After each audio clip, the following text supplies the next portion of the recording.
Good morning, boys and girls. How we doing? Welcome back. Thanks for joining in. Thanks for being here. Turn the tunes down just a touch. Oh, wow. How is everybody doing this morning? I hope you've all got coffees at the ready.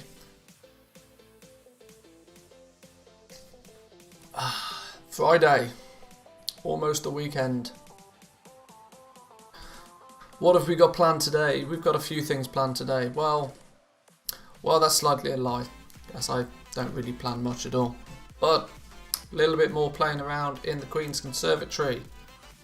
We have now unlocked Tier 3 in the Queen's Conservatory. I was under the belief that when you hit Tier 3, you gain access to a seed that has the ability to connect 3 catalysts to it. I was wrong. That's Tier 4.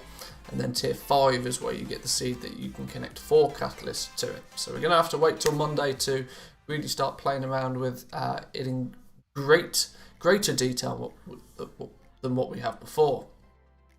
But what you might see over there in the bags is I've been a busy bee whilst waiting for my coffee to kick in this morning.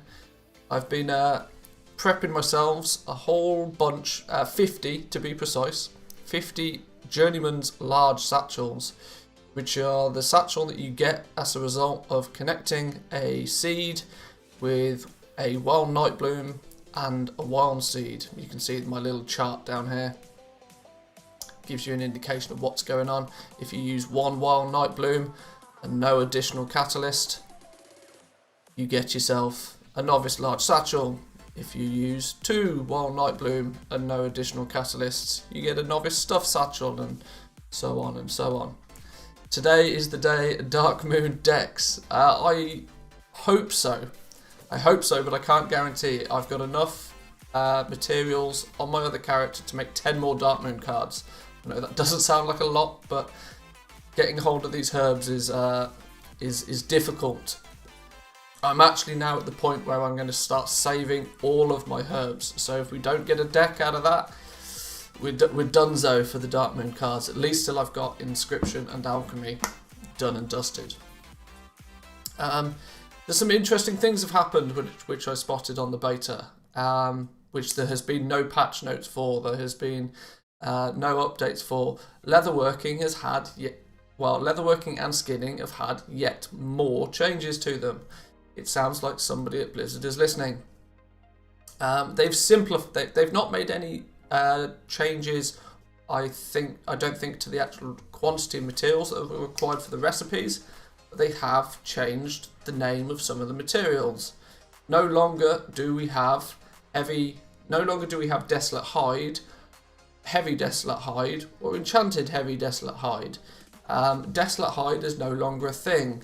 They've called it something different, simply so that there's not that confusion between Desolate Leather and Desolate Hide. Obviously that was too confusing for people, so I think we've now got Callous Hide and Heavy Callous Hide. They've changed the name up just to give it a bit more differentiation. Is that a word? Fuck knows, I don't know.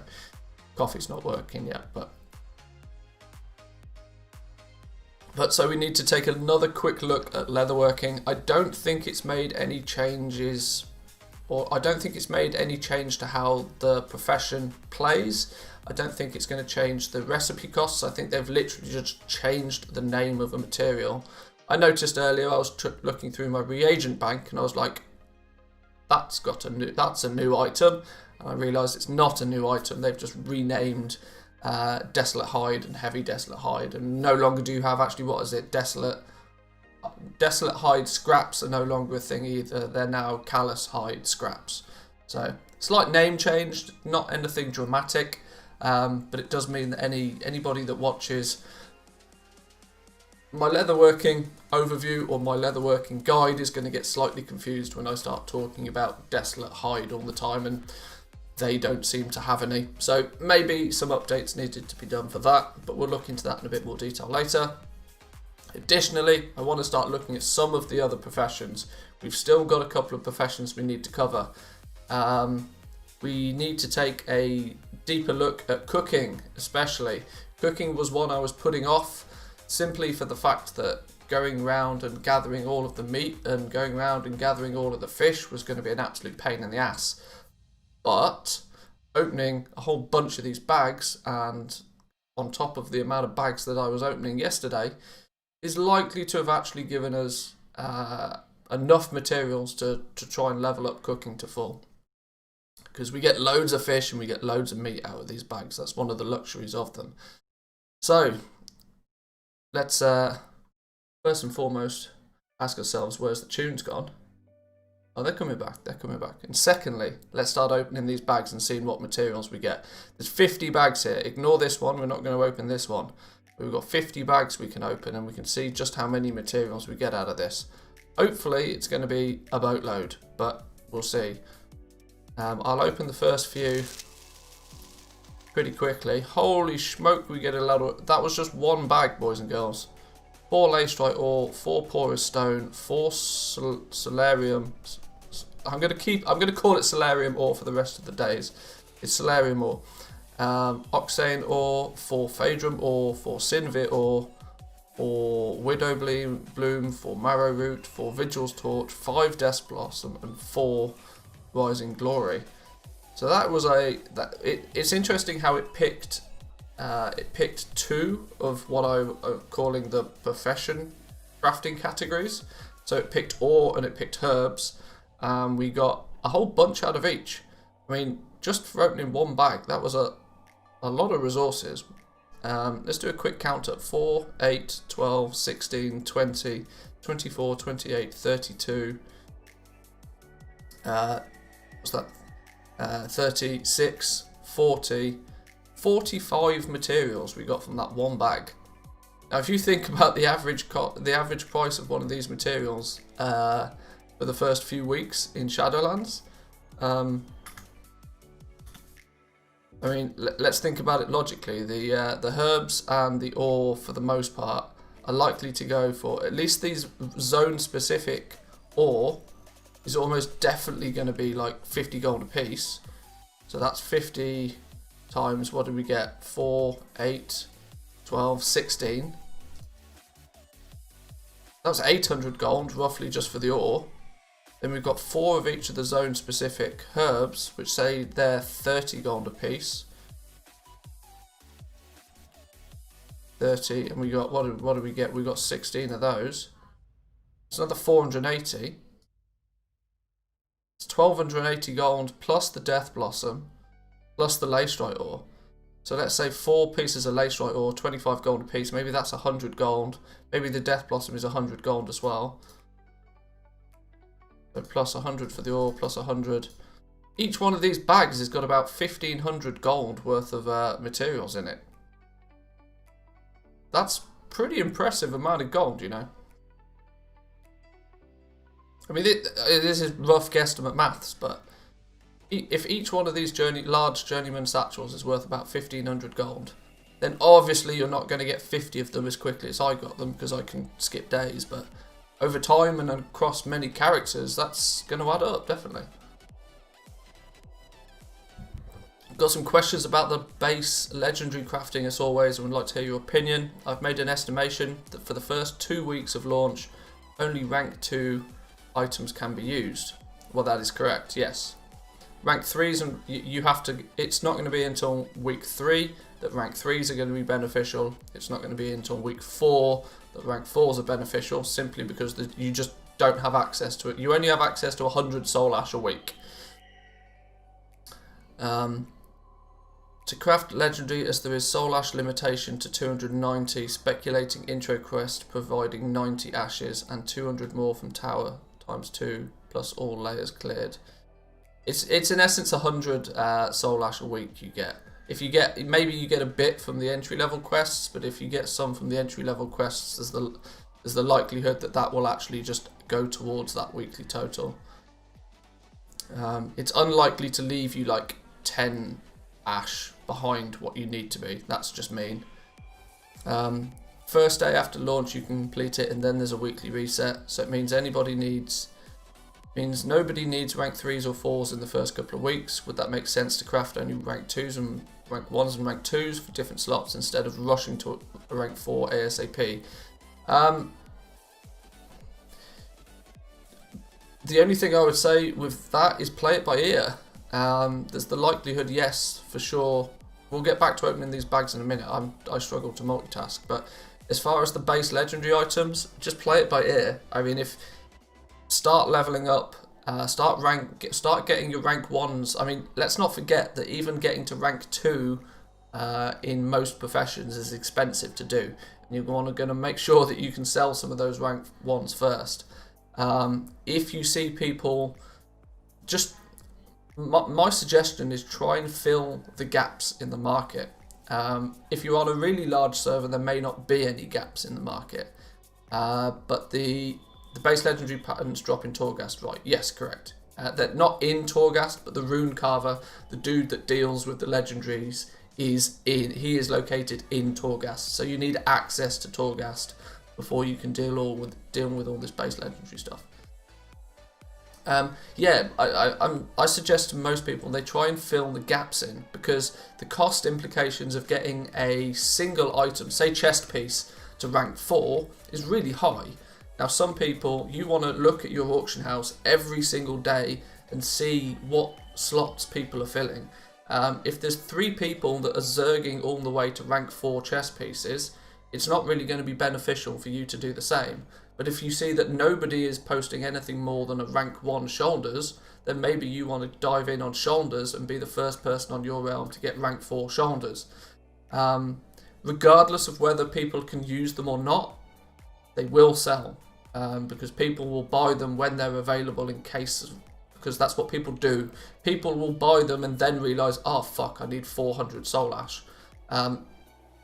Stupid people will be stupid.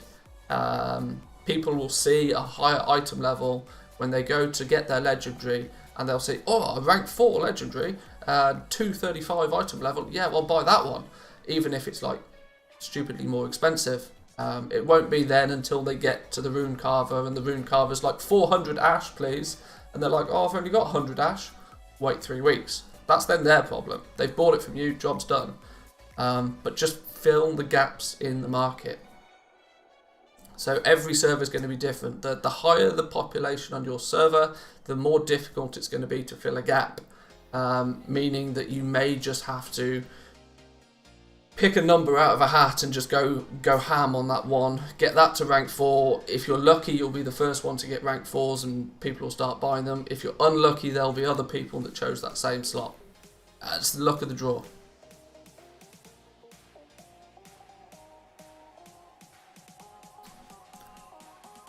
He just teaches you the recipes. Yeah, the rune carver is the guy that firstly teaches you the recipes to craft them in the first place.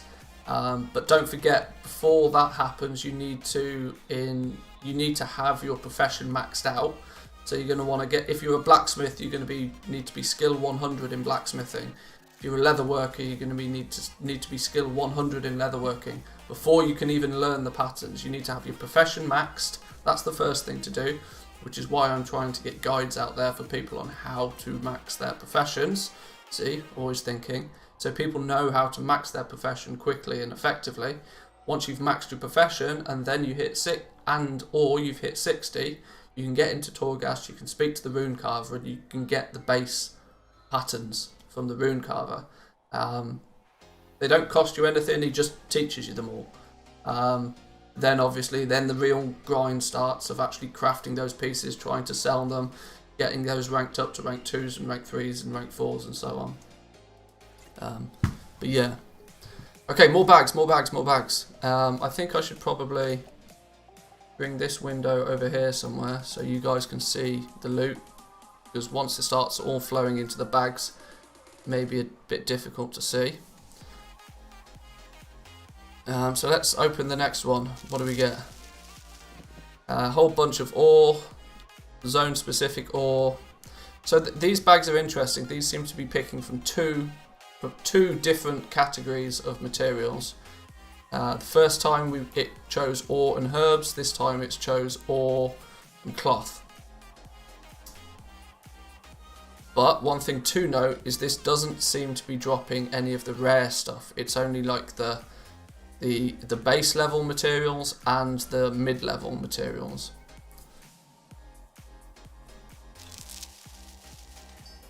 So this time we got we got ore, zone-specific ore, porous stones, and lacerite ore.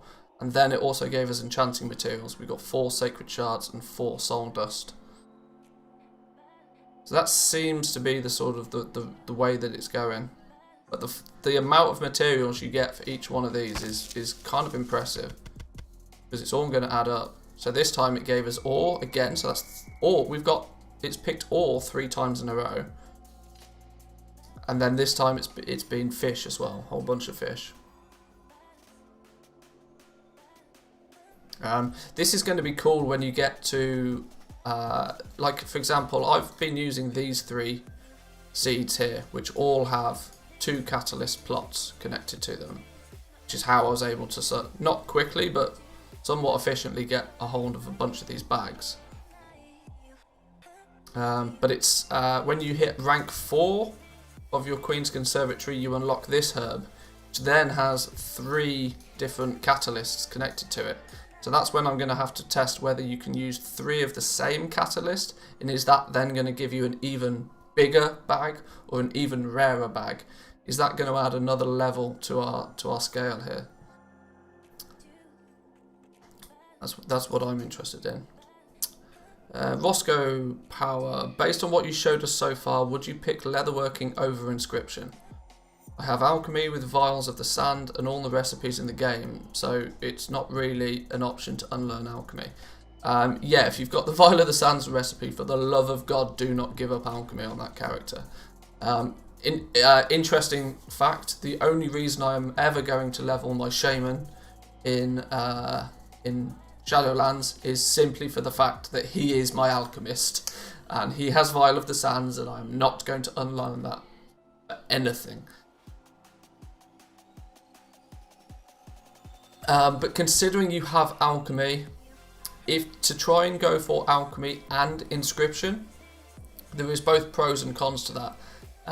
You may find that it depends on how many materials are available on your server, because having alchemy and inscription means you are going to need access to a boatload of herbs, because both of your professions are going to need herbs, and you're going to be in this weird situation where you're going to be like, well, do I mill my herbs to get the inks, because I might need the herbs for alchemy instead?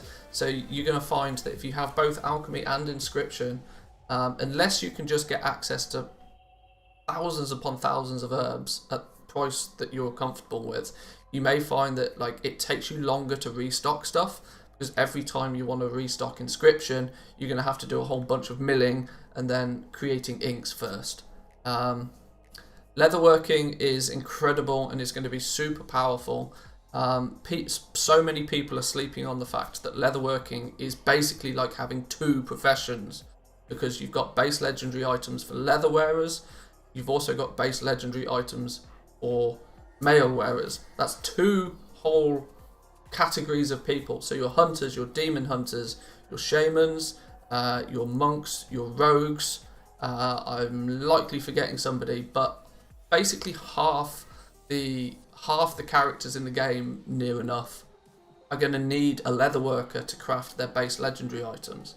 So I think leatherworking is people that are able to go heavy with leatherworking and invest a lot of time and have access to a lot of leather to be able to start ranking up those leather and mail base legendary items are going to make an absolute killing.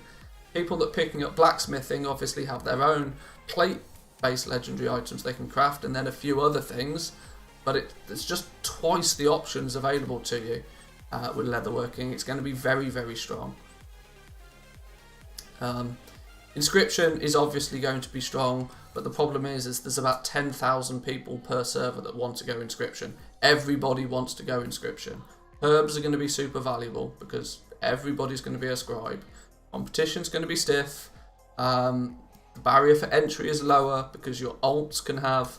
You can arguably have an alt at level 50 that has skill 80 inscription and is able to chunk out Darkmoon cards. They don't even need to step foot into Shadowlands to be able to make Darkmoon cards. That's going to bring in a lot of competition with inscription. here's to all the animals I'm going to skin for hours. Well, yeah, that's going to be one of the things, that leatherworking is going to be super killer profession, but it's going to require obviously a lot of skinners.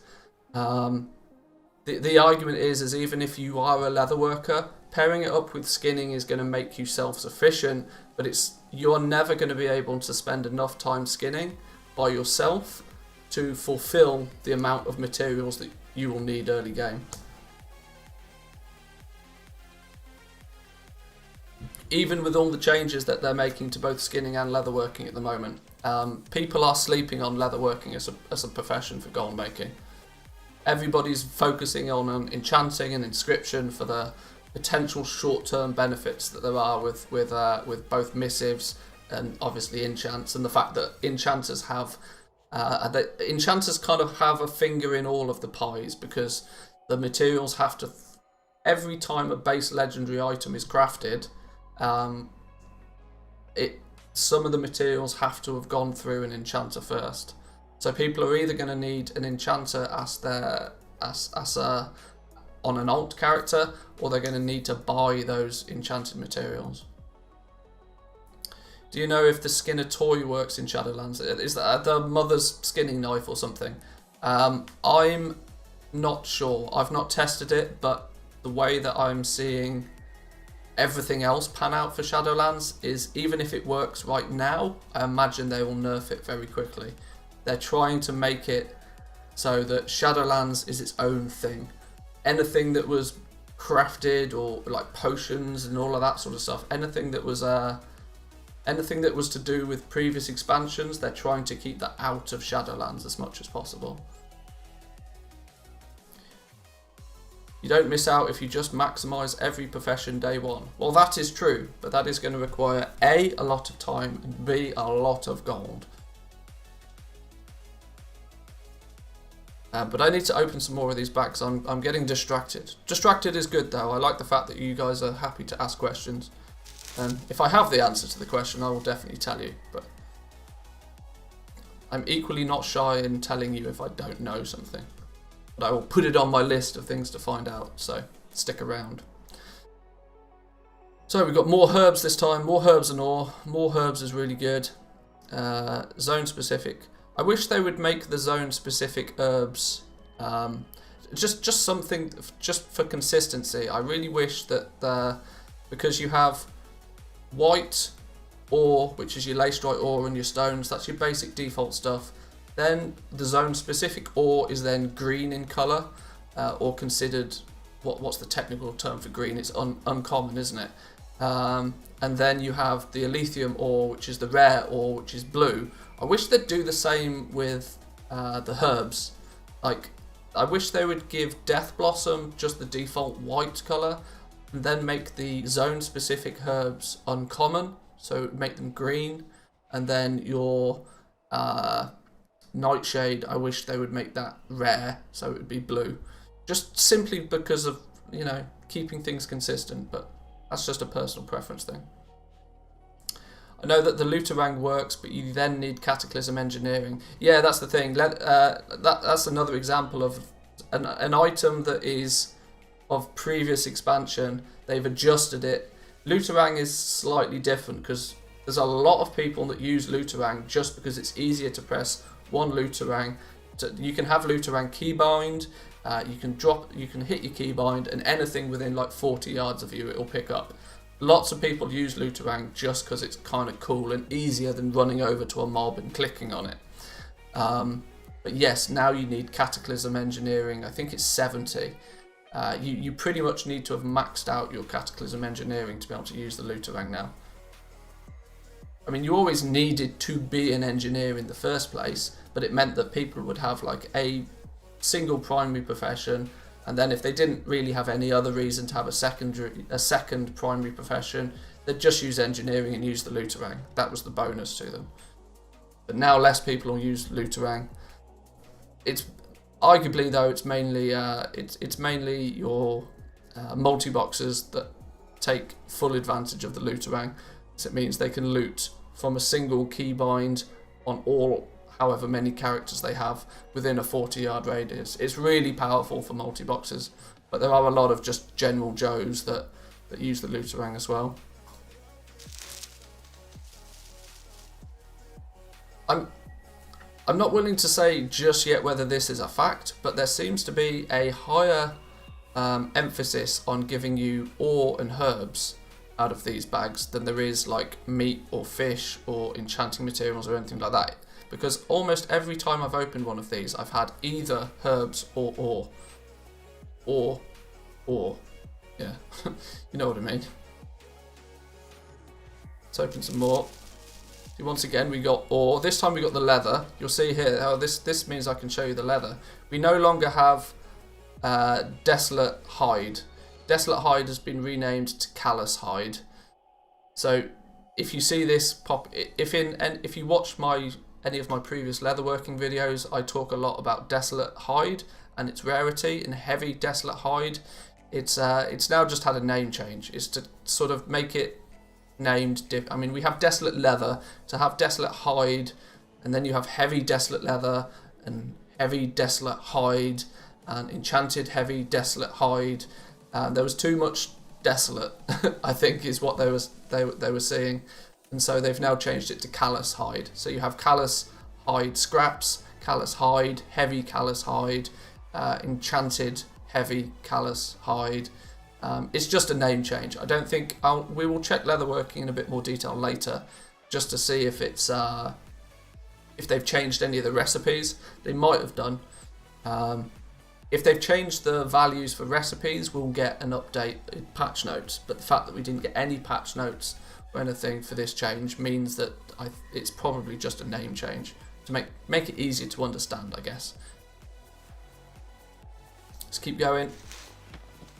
So we've got herbs. Every time we've opened one of these, we've either had ore or herbs, which is really good. Fish. Well, that time we only got fish and meat. So maybe my theory's not true. Maybe it was just the luck of the draw. But I think by the time we've opened 50 of these bags, we're going to have a lot of materials. Got leather and herbs that time. Fish and enchanting materials. Herbs and meat. Fish and meat.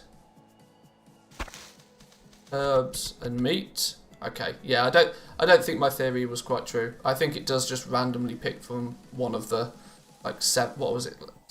Because you've got meat and fish is 2. You've then got cloth, leather,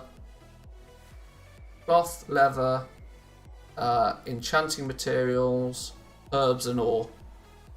So I think there's seven different sort of profession categories, and these bags seem to just pick 2 of them at random and then give you a bunch of materials from them. But the materials are still just like the basic materials.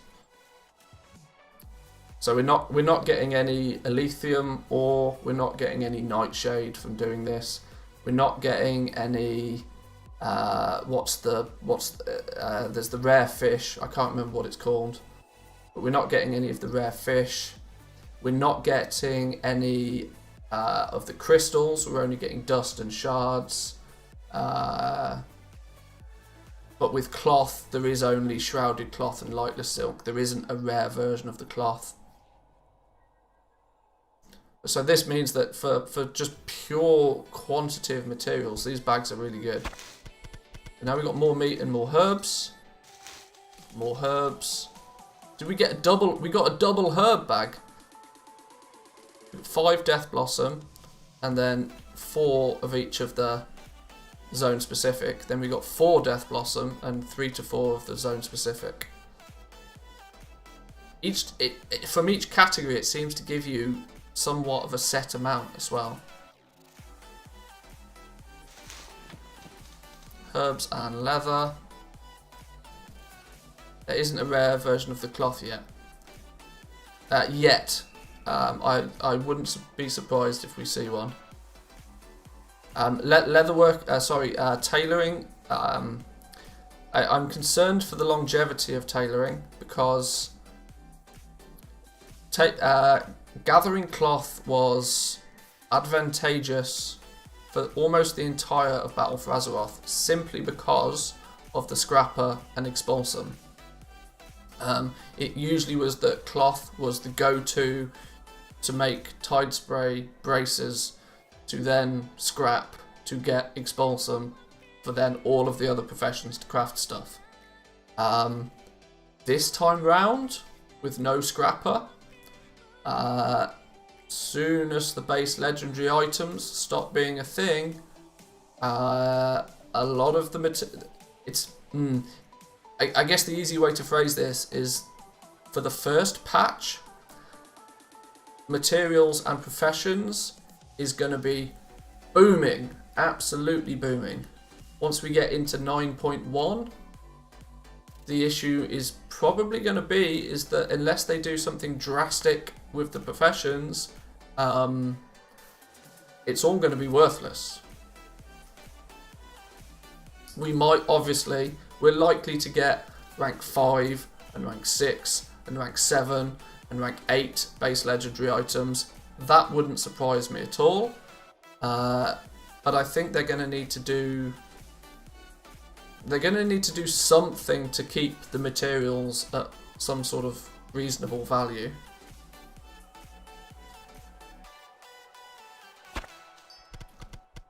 Because I've experienced enough expansions, and I've watched the economy in enough expansions to know kind of how the cycle goes.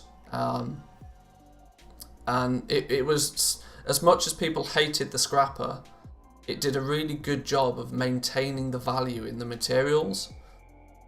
Because if at any point, because every profession needed Expulsum to craft, and every time we got a new patch, people needed Expulsum in large quantities, namely for crafting the PvP gear. But simply because if leather went below a certain price, people would buy leather and craft leather braces. If cloth went below a certain price, people would buy cloth and then craft Tide Spray braces. There was always this sort of fluctuating balance point between a lot of the materials, because whichever one became the cheapest would get bought out, and then it would go back up in price, and so then something else would then be the cheapest, because everybody was trying to use Expulsum all the time. There's nothing in Shadowlands that is going to... there's no real cross between the professions like there was in BFA to keep things balanced.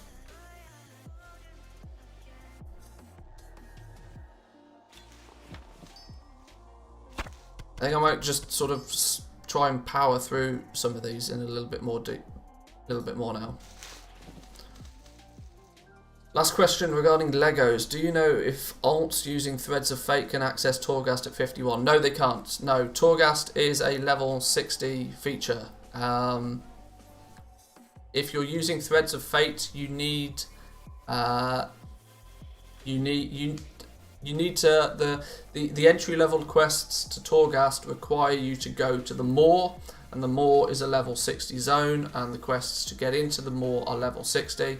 So Torghast is restricted to level 60 characters, which equally means the Queen's Conservatory, or upgrading your Covenants, is a level 60 feature.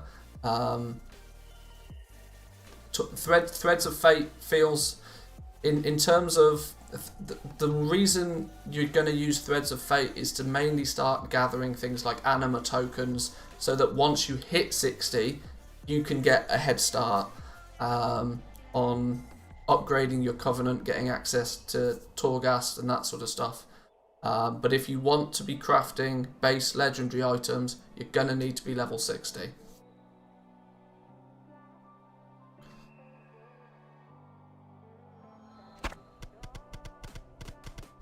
Holy smoke, that was a lot of...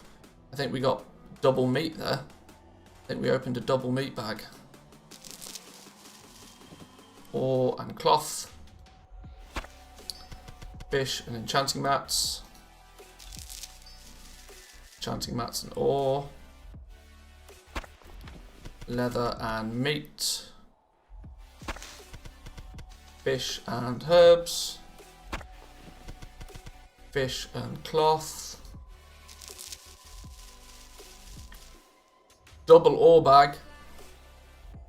Loving the double ore bag. We're going to need a whole bunch of ore to do some prospecting anyway, so this is good. Double silk bag. 12 pieces of shrouded cloth, 3 pieces of lightless silk. The balance of materials seems a bit out of whack though.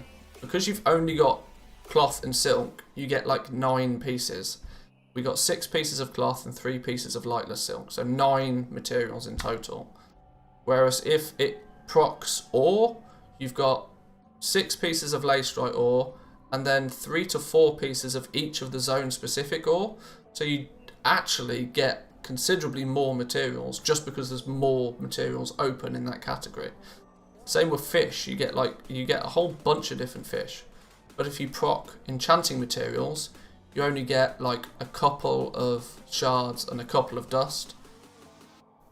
So if you're just trying to put an actual gold value to each one of these bags that you open, you want to get double ore. A double ore bag has got to be the most profitable by far. Or double herbs. Double herbs, actually, thinking about it, would be the most profitable. As the herbs are going to be more valuable than the ore, I'd imagine. The way that things are looking.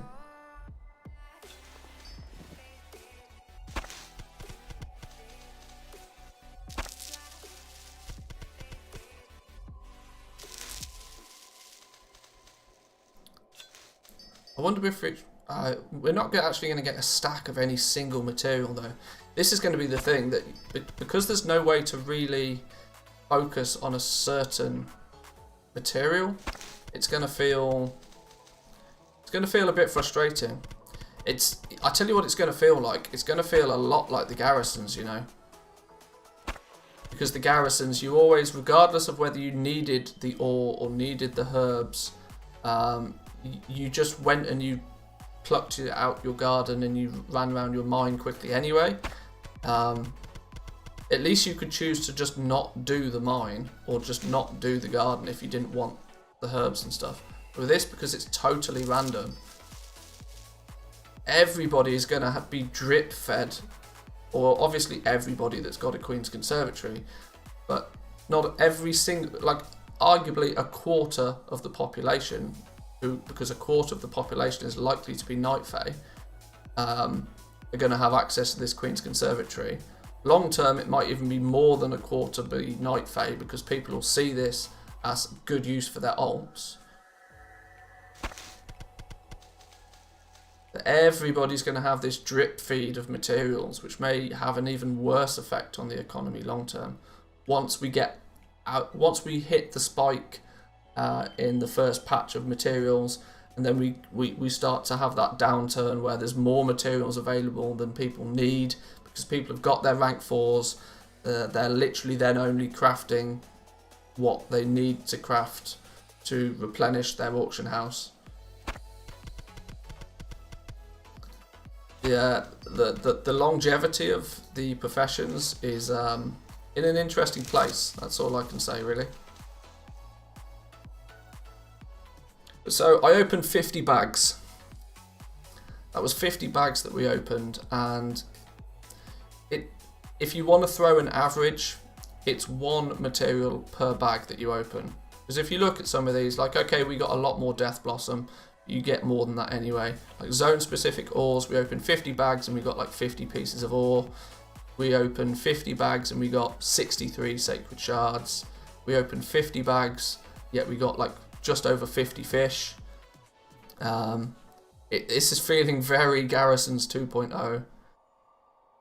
It's never gonna be enough to help you. At least, I hate to say it, but at least with the garrisons, you could build an inscription hut and get materials that were beneficial to being a scribe. This is just a real scattershot approach of, well, if you're Night Fae, you just have a bit of everything, whether you need it or not. So this is never going to be enough to actually. I mean, I opened 50 bags there. If I was a leather worker, I would have got 50 pieces of desolate leather, 31 bones and 20 callous hide. Now I can get that in about 10 minutes with a skinner. In fact, I can get that in about 3 minutes with a skinner. And those 50 bags are going to take you...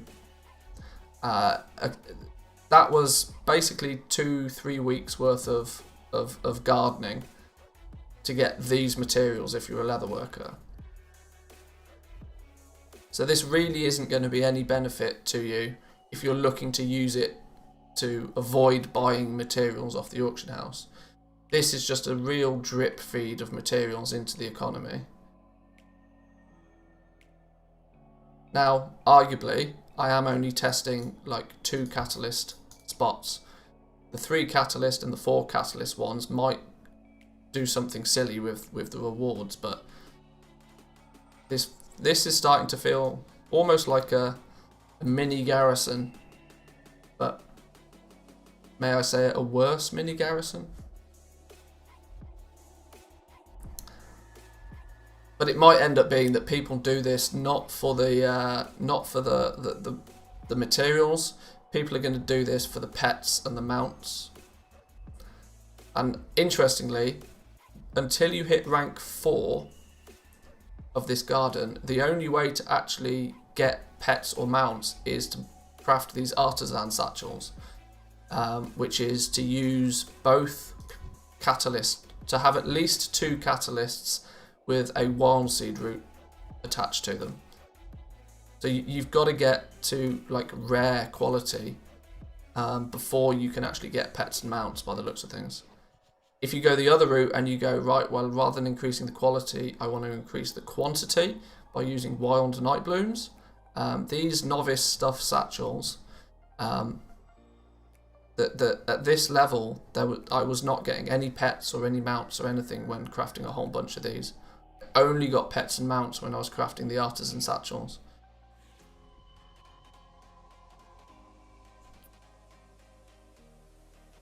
That's some interesting results, you know. I was really hoping that I could open a bunch of these bags and have more than enough materials to just play with cooking, but I'm not sure if this fish and stuff alone is going to be enough. Definitely haven't got enough herbs. But we'll see.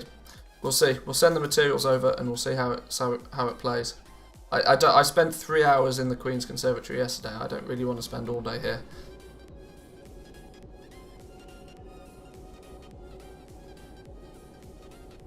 It's half back over. We'll have a look at our materials and see what we can do with. Maybe having a little bit of an overview of cooking. I really want to look into cooking in a bit of detail.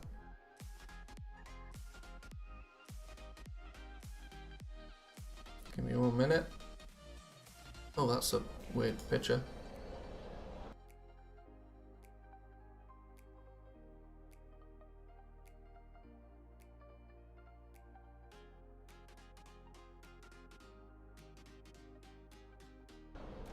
Alrighty.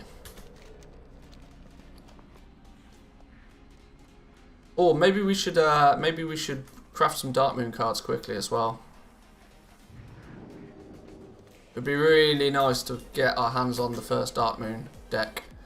We're only 1 card away from each of the Darkmoon decks. From 2 different Darkmoon decks, we only need 1 more card. So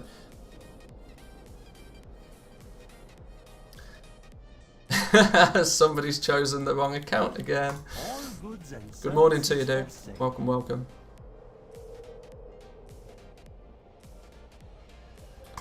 So you can see I've gathered quite a bunch of materials on this fella so far. I'm going to start saving the herbs and whatever, because I really would like to get to a point where I can do a proper inscription guide and a proper alchemy guide, because I sense that is what people are actually after. But I reckon we've probably got enough meat and fish here to at least have a good look at. We might not have enough here to actually plan a optimal way to level, but we can definitely get ourselves probably maxed out with fishing, with cooking on this, I'd say. We've got enough fish, we've got some of the rare fish, there's 71 of the rare fish. Interestingly, there's no such thing as like a rare meat either. I suppose we didn't really have a rare meat in BFA either. We had the midnight salmon, which was the rare fish, and this time we've got. Maybe let's have a bit of play around with cooking. We've probably got the materials, you know. Shadowlands cooking. Let's first take a quick overview again of refresh my memory, if nothing else, of what the profession looks like. Biscuits and caviar, 2 vendor materials, and then a bunch of the lost soul is your basic bitch fish. You made all your money back on the mistake that you made, and then some 3k away from your first mill. Ah, nice work, dude. Nice work. Congratulations. That first mill is a real nice milestone. Feels real good. We got the pickled meat smoothie. So the ethereal meat is your basic bitch meat, and then you slap on a few vendor materials, and you're good to go. Let's look at the other light meals. These are what we're going to be crafting in a reasonable quantity to begin with. You then need a bunch of fish. Considerably more fish. You need 4 fish, but only 1 piece of meat. That's interesting. Or maybe it's going to sort of balance itself out a bit. You need 1, 2, 3, 4, 5 vendor materials and 5 fish and meat combined. It seems to be that you're going to need 5 materials primarily. 4 fish, 1 meat. 3 fish, 2 meat. 3 meat, 2 fish, and let me guess, 4 meat and 1 fish. Yeah, so it's balancing out the, you need as much fish as you need meat, and considering you get these between skill 10 to 15 to 20 to 25, yeah, you're going to need, hopefully you get multiple skill points for these. Because if you need to, you probably then would actually need to craft 5 of each one. So that's 20 silvergill pike, 5 raw seraphic wings. You then need 15 bonefish, 10 crawler meat. You might actually need a whole variety. If these start going orange and if these go yellow and then green quickly, you might need a real variety of meat and fish to level up cooking. Unless, of course, they give you multiple skin ups and that multiple skill points, which means you can skip some of them. But if you have to work your way through each one, see, you get, because of the step up, the 5 skill needed every time to unlock the next one. Hopefully 25, then you have to get to 35 to get these, and then you start on the large meals, 35, 40, 45, 50, 55, 60. I think you are going to have to craft a little bit of everything to level your way up. Unless these the soul foods come in much later in the profession. You don't get the soul foods until you're almost maxed out. You need 85 to get each of these. It's at that point where you'll probably be able to start making some choices what you craft. The likelihood is that both the light and the large meals, you're going to need to craft a bunch of all of them just to level up the profession until you get to 80. When do you get the feasts? Well, you get your first feast at 75. Now the feasts are unlikely to be good for gaining skill points for leveling up the profession, but arguably it's what you're going to be focusing on trying to craft. Of course, the big boy feast actually requires you to be revered with the Court of Harvesters, which is the faction in Revendreth. So if you want to boost your your cooking, you're going to want to spend some time over in Revendreth to get your Court of Harvesters reputation up. because it's this big boy feast, the feast of gluttonous hedonism, that is going to be the money maker, and then whatever materials are needed to craft candied applejack cakes and banana beef puddings. So candied applejacks. So iridescent amberjack fish and pocked bonefish are both going to be the most valuable fish. I can tell you that for a fact. These will be the most expensive ones. And in turn, these candied amberjack cakes will sell nicely on the auction house, because there's likely to be people that will try and buy these to craft the feasts rather than trying to craft them themselves. And the banana beef pudding. Interesting. The ethereal meat is the basic bitch meat. This is the one that drops from most of the different stuff. And then we've got the phantasmal haunch. Will also be quite valuable. Like I said, these two, the banana beef pudding and the candied amberjack cakes, they're going to be good sellers, and they're also going to contain the most valuable materials simply because they are.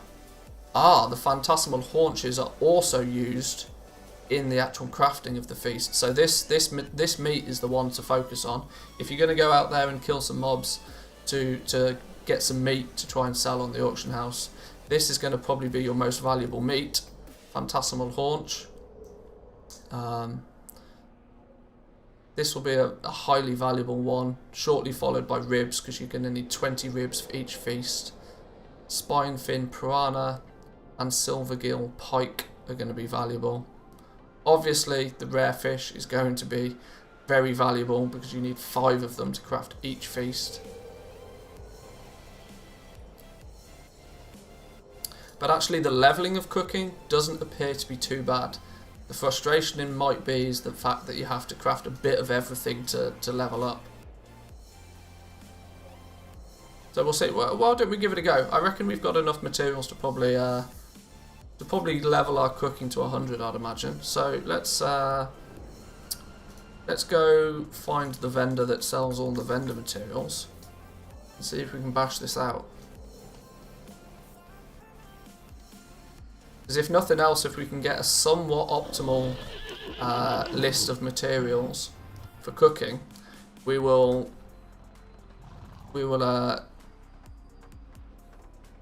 know what will sell nicely come the first week.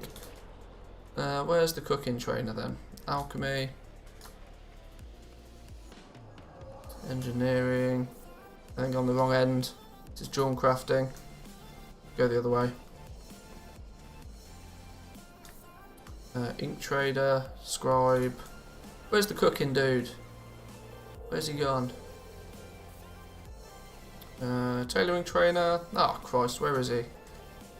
Must have literally looked at everybody. Ah, here he is, cooking trainer. Bingo. How am I going to keep track of the materials that I've used? Because all of my materials are in the reagent bank. Brain think. I don't know. Maybe we won't. Maybe we'll just. Maybe we won't. Let's buy up a whole bunch of these to begin with, though, because we're going to need these in reasonable quantities. How many do you reckon we're going to need of each one? Probably a lot. Let's just get ourselves 100 of each one.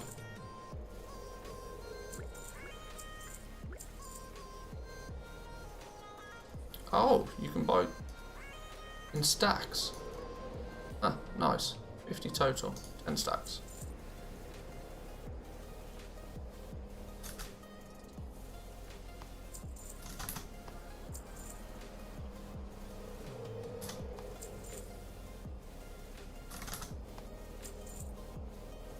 Okay, so we've got ourselves a bunch of the vendor materials, so we won't need to worry too much about those. I tell you what though, these 5 materials here If any of you want a sneaky little a bonus goblin tip, get yourself to this cooking vendor ASAP, buy up a bunch of these and throw them straight on the auction house. I guarantee these will literally sell like hotcakes. Because there is always people that try and level up cooking without knowing that these are vendor materials, and they buy these off the auction house. Happens every time. The fact that you can come to this dude and you can buy 5 for 4 gold. So what's that make them? That makes them like 75 silver a piece. You throw these up on the auction house for 10 gold a piece, I reckon you'll sell hundreds of them on the first day. It's a sneaky goblin tactic, but hey, stupid people will be stupid. That's not fair. You probably don't do it because you're stupid. You do it because you're naive. Naivety is different to stupidity. Going to the auction house and buying the materials you need to level up your professions is not stupid, but not knowing that something is a vendor item is in the category of naivety. But okay, so where's the cooking trainer? Here's the cooking trainer himself. We're going to need ourselves a cooking fire, surely, unless there's a drop a cooking fire down. No materials are needed for cooking fire anymore. Really? It's just on a cooldown. Cooldown remaining 5 minutes. Build a campfire that increases versatility by 1 and allows cooking. Huh. You used to need reagents to make a cooking fire. When did that change? Fair enough. Okay, so cooking. Let's have a look, see if we can get this up to level 100 and try and get a list put together of the kind of materials you might need and if there's any stumbling points or any hurdles. First and foremost, these biscuits and caviar and the pickled meat smoothie use just the basic meat and the basic fish and then a few vendor materials. So this is much of a muchness. Although I do think we need some of these later on down the line, so it might not be a bad idea. Yeah, both biscuits and caviar and the pickled meat smoothie are needed later on down the line to make the first feast. So actually having a bunch of these is not a bad idea. Maybe we can get a few skill points out of these. We're only getting 1 skill point per. Let's craft up a bunch of them. You guys down here can see our skill points increasing.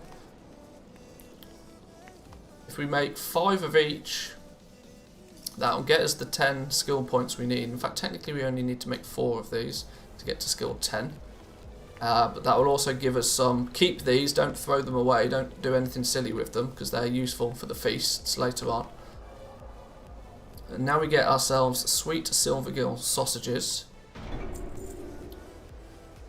Interestingly, the biscuits and caviar have actually gone yellow on us, so arguably it might have been better to craft those first than the pickled meat smoothies. But we want to guarantee ourselves skill points as much as possible. So arguably I'd say sweet silvergill sausages aren't necessarily used in anything going forward. They require a bunch more fish and only 4 fish and only 1 meat, meaning they're probably actually going to be more expensive. So we might just continue making these pickled meat smoothies. It's only using 5 of the basic meat. And this meat is going to be available in abundance. This drops from boatloads of stuff. So I'm actually going to continue with these pickled meat smoothies. Hopefully we can get these to 15. Let's see. We'll craft them one by one because I have a feeling they might go yellow before 15. Especially since these biscuits and caviar have gone green on us already.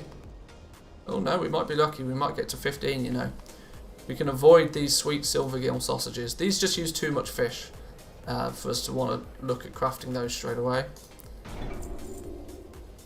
They might arguably actually have been used in the large meals. I might come to regret that. Large meals.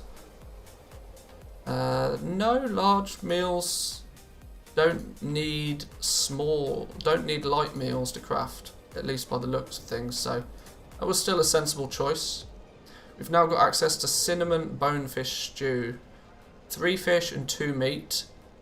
You're always going to look at 5 basic materials and then a bunch of vendor materials for virtually any of these. Now simply the fact that fish is going to be more expensive than a piece of meat, because you've actively got to go out of your way to do fishing, whereas people pick up the meat just passively by leveling. So we'll go with cinnamon bone fish stew for these. See if we can make 5 of those. When I say you make 5, I'm talking about crafting it 5 times. You actually get 3 for each one that you for each time you craft, which is nice. So we've got plenty of stuff to sell as well. Don't forget, these are all going to be useful to characters.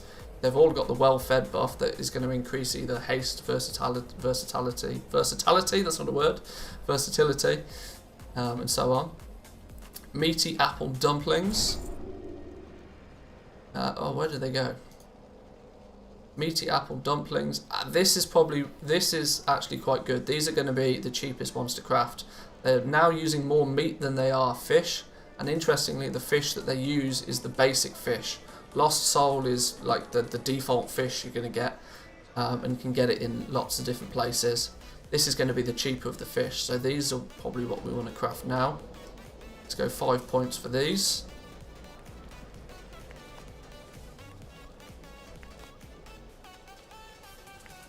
It's pretty smooth, it's not using a huge amount of materials. Most of this you could farm up yourself quite comfortably if you wanted to sort of passively level up your cooking. We've unlocked butterscotch marinated ribs. 4 ribs, 4 meat and only 1 fish. This is good. Let's go with those for 5. Requires cooking fire. Has my cooking fire expired? Throw down a cooking fire again. 1, 2, 3, 4, 5 of those. We do actually need to get to 35 this time. So it might actually mean we need to craft either 10 of these, assuming that they don't go yellow. Yeah, we might need to craft a whole bunch more of these butterscotch ribs. So be prepared to buy up some more ribs than you would of the other materials. What do these offer? These are crit, 18 crit. So any class like BM hunters, for example, would take advantage of these. They prioritise crit pretty heavily. We've got our first large meal, candied applejack cakes. Still using primarily vendor materials, which is nice. But the quantity of... we're now going to step up from needing only 5 regular materials to needing 10 regular materials. In this case, actually 10 pieces of fish. So this is likely to be quite an expensive one. If you get to this point and if the fish is really expensive or you don't want to spend time fishing, even though these are guaranteed skill points, it might be more beneficial to you to continue crafting these butterscotch ribs, because the meat's going to be cheaper and you only need a single fish per craft. But for guaranteeing those skill points, we're going to go with the candied applejack cakes. Candied applejack cakes are actually used later on down the line anyway. Candied applejack cakes are used in the Big Boy Feast, the Feast of Gluttonous Hedonism. This is going to be the main feast that people are going to want to be after. It does require you to be Court of Harvesters revered, so expect to spend some time in Revendreth if you want to pick this pattern up. But the fact it uses these candied applejack cakes, even if you don't craft them whilst leveling up cooking, expect to have to craft some at some point anyway. Interestingly, it did grey out the last of the light meals by the time we hit 40, so be prepared to have to craft some of these.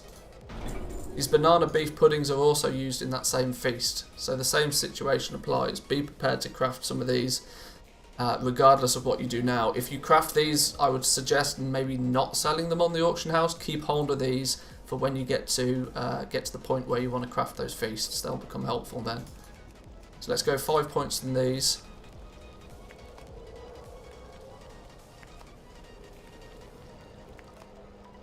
$43 points, 44, 45. Nice. Steak a la mode. Steak a la mode is then going to use a whole bunch. These banana beef puddings and the steak a la mode are going to be quite good ones because they only use meat. As I've said previously, at least early game, fish is usually at a higher price than the meat is. You can usually pick up the meat considerably cheaper. So where you get the option to use meat, do so. We ourselves are now running out of materials here slightly, but we can always buy some more vendor materials, that's not a problem.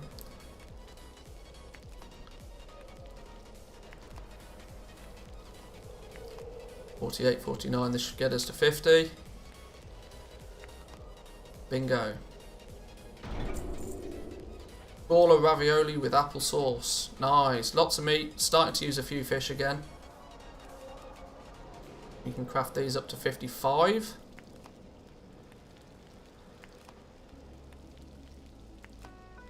Might have to replenish our vendor materials in a second. Tembrous Crown Roast Aspic, whatever that means. That's a real random name, but sure. We're out of rich grazer milk.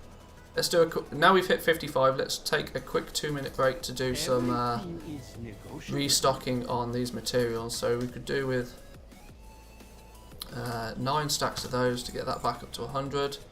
Buy a whole bunch more of these, just so we've got these in stock. You never, I mean, be lavish when buying these. It's not like you're not going to use them. And since they're on a vendor, you'll use them at some point, and they don't really. They're like literally 75 silver each, so I'm sure you can splash out on these without it affecting the bank account too much. Let's just grab up a whole bunch of those, and lustrous wheat flour. We actually used quite a lot of that. Okay, that should do us for vendor materials for now. Where are we at? There we go. Has our cooking fire run out again? Our cooking fire's run out.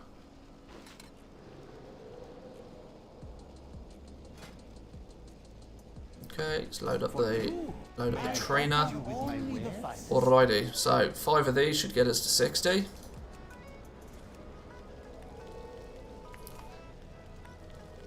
Now these sort of things are what you can either look to use yourself if a haste boost is beneficial to you. The crawler ravioli gives you a boost of mastery. If they're not useful for you directly, sell them on the auction house. These are the large meals. These are the best single well-fed secondary stat boosts that you can craft, so these will sell nicely. What I love about cooking early in an expansion is literally all of it sells, and all of it sells at a nice profit. The downside is that everybody can level cooking, but since it uses such a wide variety of materials and most people don't like fishing, you can usually make a whole bunch of gold really quickly and easily with cooking. It's one of my favourite professions for the beginning of an expansion. We need to get to 75 this time before we can actually learn anything new. So we've got quite a way to go. It might be worthwhile looking at crafting some more of these until these at least go yellow, just to guarantee that we don't end up crafting way too many of the same thing. I'll single craft these just because there's a chance they might go yellow. We want to avoid yellow ones, even though they're likely to actually give you a skill point still. It's when the plan's orange that it guarantees it, so 64. Now we've hit 65, it's gone yellow, meaning we are going to need to craft a whole bunch of these. Arguably 10, hopefully only 10, that will get us to the 75, where we will get our first feast. 68, 69, giggity. 70. Now it's gone yellow, so you actually getting to 75 may take you a few more crafts if you're unlucky with the RNG game. I only missed 1 skill point from there, so that's not too bad. These phantasmal haunches are going to be quite expensive. This is one of the more valuable meats, so be aware of that. If you're trying to buy it off the auction house, it is likely to be more expensive. Now we've got our first feast, and interestingly it is only the feast that is going to give us guaranteed skill points now, and we need 10 skill points before we get our next patterns. So let's see what is it that's holding us back in terms of materials here. Ah, you see, very early I said that you're going to need the biscuits and caviar and the pickled meat smoothies to craft the feasts, and that's exactly where we're at now. We need to craft up some more biscuits and caviar to be able to get these feasts. So biscuits and caviar, let's craft up a handful of these. We're going to need enough materials to craft at least 10 feasts.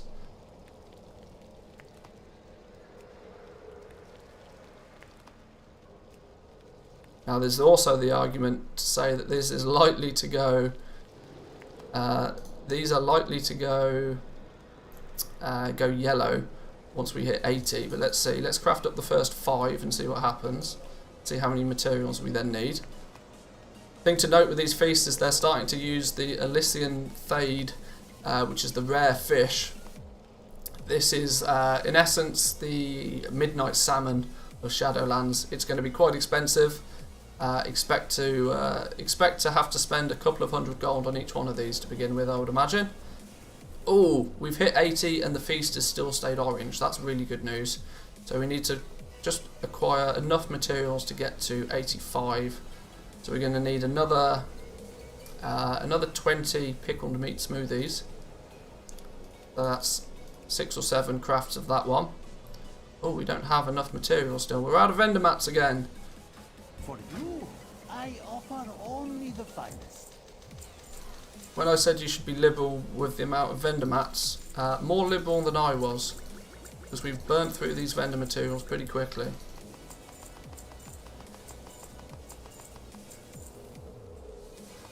When we get to the feast, you start using them like 10 at a time, so there we go. I'm not scared of buying too many because, like I said, you're always going to use them. Arguably the only reason you're leveling up cooking is so that you can go back and craft all these stuff and hopefully make a profit from it. So let's take a minute just to drop down another cooking fire because it's likely to expire. And let's continue on. So we need pickled meat smoothies times probably 6 or 7.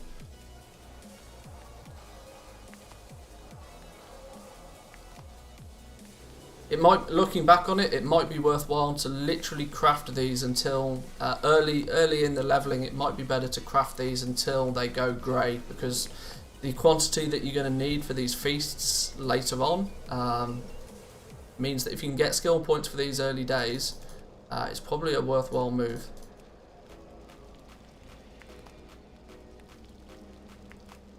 Two feasts. What are we missing then? What's holding us back from crafting these?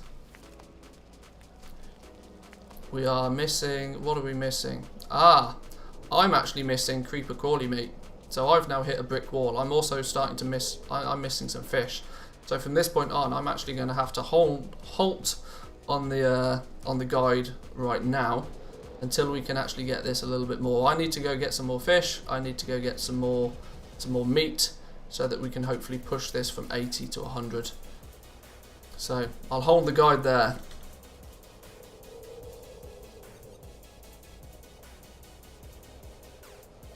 You struck a hard bargain.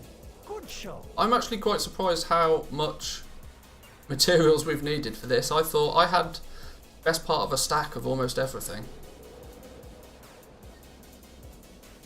Let's I've got a way on this tune to... We'll have to go back to our Queen's Conservatory for a few minutes, grab up some more materials.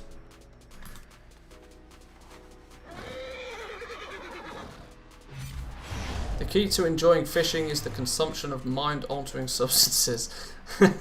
Yeah, I somewhat have to agree with that. Where's the Flight Master dude gone? He's over here.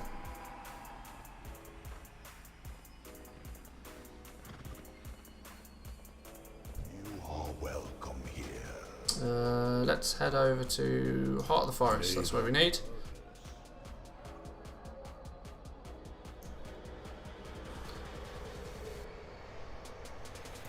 Oh, looks like a bunch of people are enjoying the cooking walkthrough. That's nice to see. If there's any new people in the chat today, welcome to you. I'm assuming a whole bunch of you are regulars, so welcome back to you. If you're enjoying the stream, please remember to hit that like button. If you're into gold making in World of Warcraft in any fashion, that's the main focus here. So feel free to hit the subscribe button. We're heading off now to the Queen's Conservatory, which is part of the Night Fae Covenant. It's starting to feel a bit like Garrison 2.0 for Night Fae. Aha! Bunch of stuff. What's Adventure in Chief then? Unlock rank 3 of your Sanctum's Adventure command table. Oh, I see.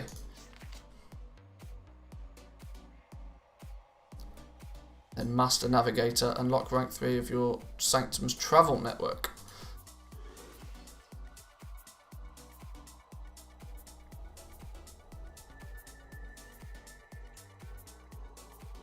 Now I need to open I need to get a bunch of fish that is... Let's take a quick look deeper into cooking and find out what it is we're going to need. We're going to need ourselves a whole bunch of these iridescent amberjacks. That's a regular ass fish. And pocketed bonefish.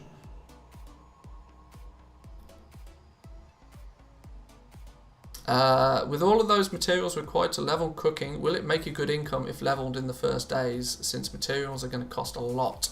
The thing to remember about cooking is it doesn't really come into its own until the raid is released, which is going to be a few weeks after launch. So I wouldn't necessarily, if purchasing the materials, if the materials are really expensive on your server, don't feel the need to level cooking. Everybody has access to cooking. Yes, there's going to be some gold to be made, but don't forget that in the first few days everybody's leveling. This is why meat is considerably cheaper for the first few days, because everybody's leveling their characters. They're killing stuff, they're picking up the meat sort of on autopilot, and then they think that they'll just sell it because, you know, why not? So there's usually more supply of the meat in the first couple of weeks of an expansion than there is really demand for it. So actually within the first couple of weeks you can level your cooking at somewhat of your own leisure, at your own pace. I mean, like anything at the beginning of an expansion, if you push hard enough you'll make gold with it. There will still be people that will be buying food buffs, that will be buying feasts in preparation for the raid, in preparation for doing their mythic pluses, for like hitting those dungeons early game. The stuff will always sell, but where cooking really comes into its own is at the beginning of a raid.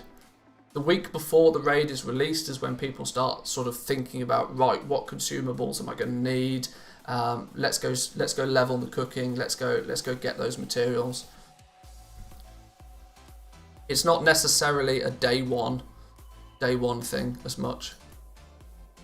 So how are we going to get the fish? What are the best bags for me to craft to get the fish out of?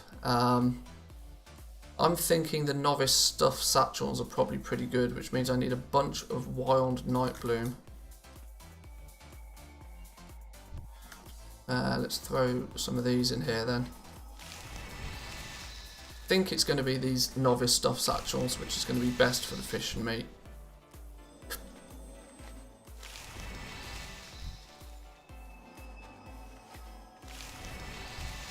Let's throw some of these in here.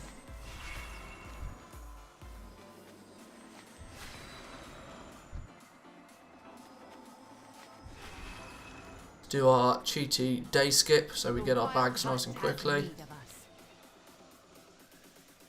And let's check what we get out of these ones. See if these bags are going to be the best to focus on getting fish and meat. Unfortunately, you can't prioritise exactly what you want from these, but either way, if we can at least do a little...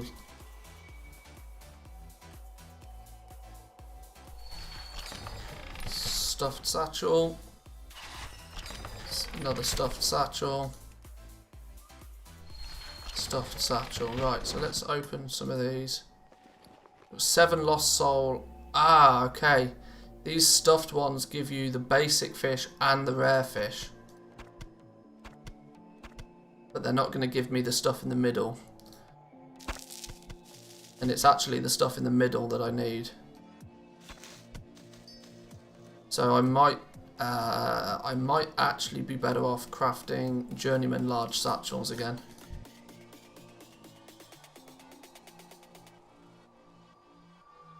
Because I'm going to need the kind of your average zone specific sort of stuff. So that's going to be, how do we make one of those? That's one of each. I did a whole bunch of this already this morning.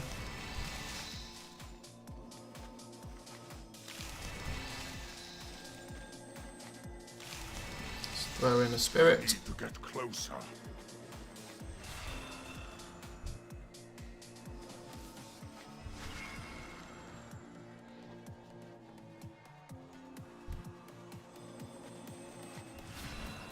Okay, bingo bango. Now we can do a day skip. I listen to the wind. Medley of transplanar spices ×5. What the hell is that? When did I receive it? Oh. Oh, that's the vendor material. Something weird happened with my May you find your chat window.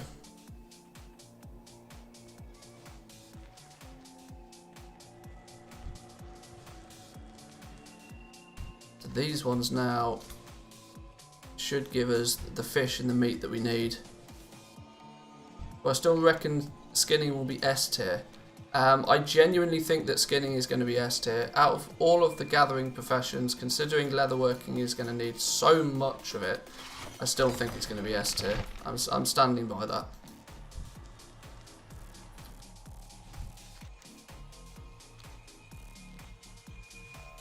It's maybe kind of it's probably A plus rather than S tier, but it's still going to be incredibly good. The issue you might have with skinning is simply going to come down to competition, though. That's the problem. It's going to be S tier if you can skin in a zone where nobody else is skinning and get maximum results out of it. Ah, there we go. A bunch of meat. That's good.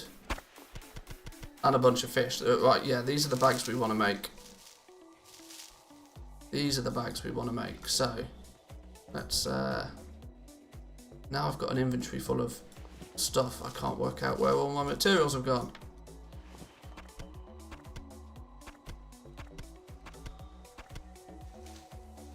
Let's use this bag for materials.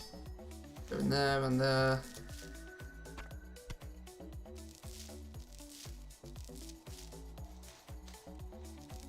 Oh boy, our bags are getting pretty ridiculous right now. Don't need these random greens. That'll do for now.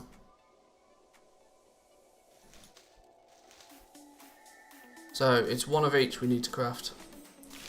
Scumbag Brian, interesting name. Hello to you, sir. Welcome, welcome.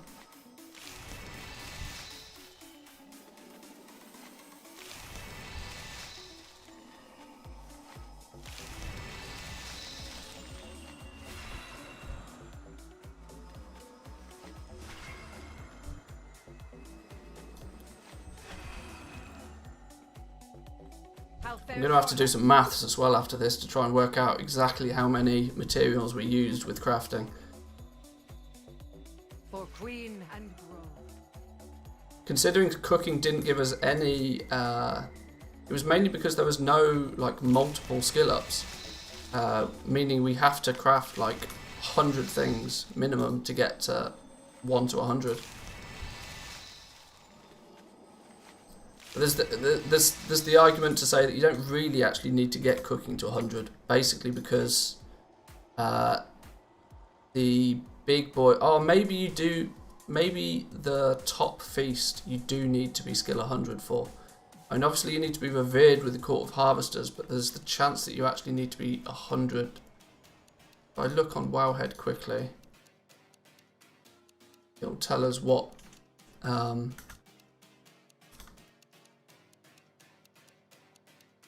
it'll tell us what skill level we need as well as the reputation. Used by...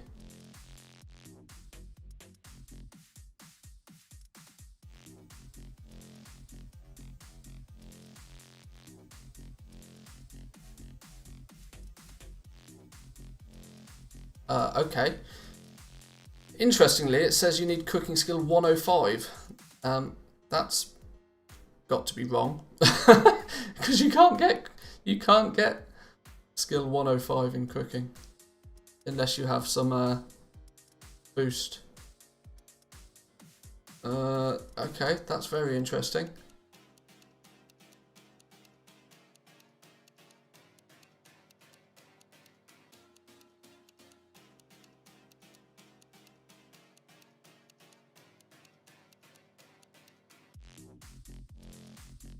Oh, that's an odd one.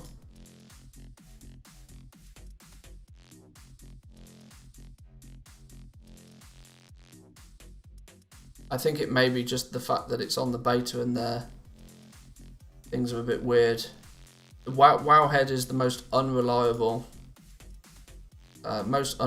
source for information right now. You've got to be level 60. You've got to be Court of Harvesters revered. What cooking skill do you need? Arguably, I think it's going to be cooking 100 you need to be able to learn the pattern. It doesn't necessarily tell me, but simply by the fact that it goes yellow at 105 means you must learn it at 100. Or cooking enchant maybe.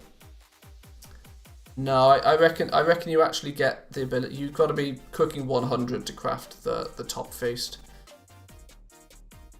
I'm pretty confident in saying that. So yes, there is going to be good reason to push yourself to 100. It's these quiet hounds, fried bonefish. Because once we get to 85, we get 1, 2, 3 new patterns, which we then are going to have to craft all the way. We're going to have to craft 15 of these, or combination of. Maybe there's an item increasing Shadowlands cooking, like a chef's hat sort of thing. Possibly. But realistically, you've got to get Court of Harvesters revered before you even worry about that. So that's going to take most people a good. I mean, usually, especially when you think about the scribes that have the contracts, it usually takes the scribes. A scribe that's really trying to push hard can usually get revered with a reputation within like 3 or 4 days. But realistically, it's going to be the first week before anybody will even be able to make these feasts, because it will take people a while to just get revered with, unless they go Venthyr, to which you will naturally end up spending more time in Revendreth.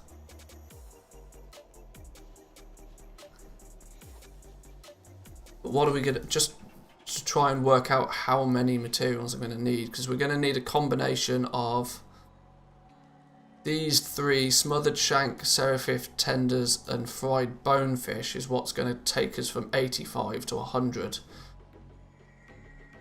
So 15 times any of this is the one that stands out to be specifically cheaper than another. Lost Soul is good because it's the cheap basic fish. Spinefin, Piranha and Shadowy Flank times 15 for each craft. Raw Seraphic Wing, Silvergill Pike and Lost Soul.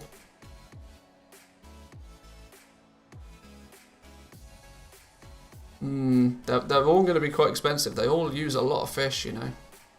There's no way you're going to be able to get your cooking maxed out without either buying a bunch of fish or spending a lot on it.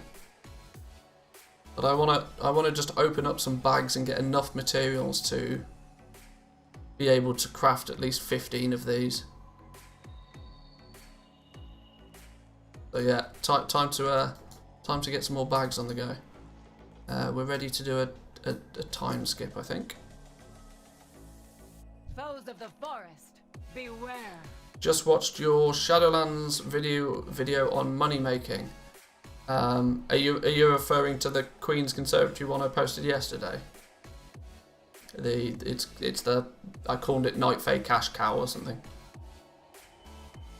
Trust your instincts.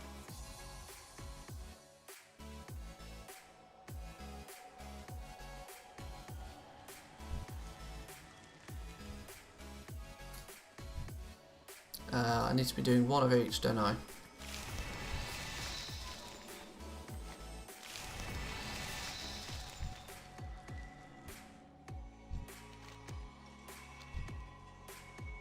Which one did I put here? Wild Nightbloom Catalyst. I need to use a Wild Seed Catalyst in this one.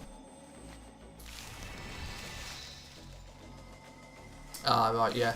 Yeah, well that will give you a bit more of a heads up to what I'm doing right now.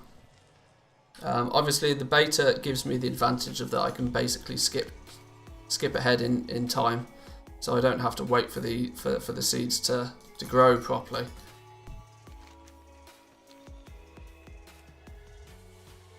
Which is how I'm able to very quickly get a whole bunch of bags. It's not going to be this quick and easy on when things go live, unfortunately. But the principle will be the same.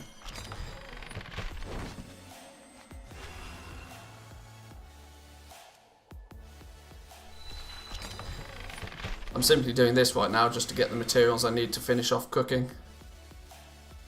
We serve the Queen. Our roots are strong.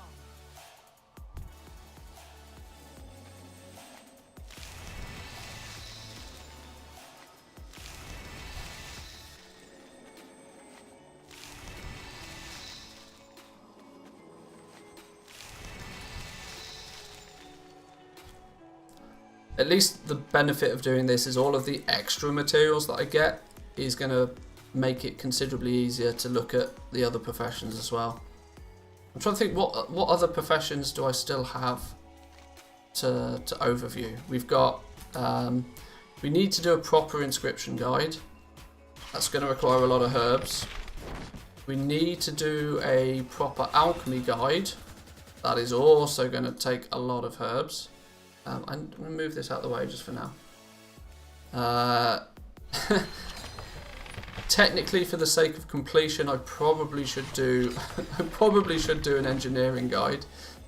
Not that it's going to be useful in any way, shape, or form for making gold, but you know, people will still want to know how to level it, I imagine. That's going to require a bunch of ore. We've got a fair amount of ore.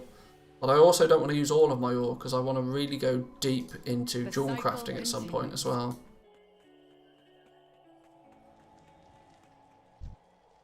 As we haven't done a test as of yet today, but I'm hoping in the very near future that they fix the prospecting.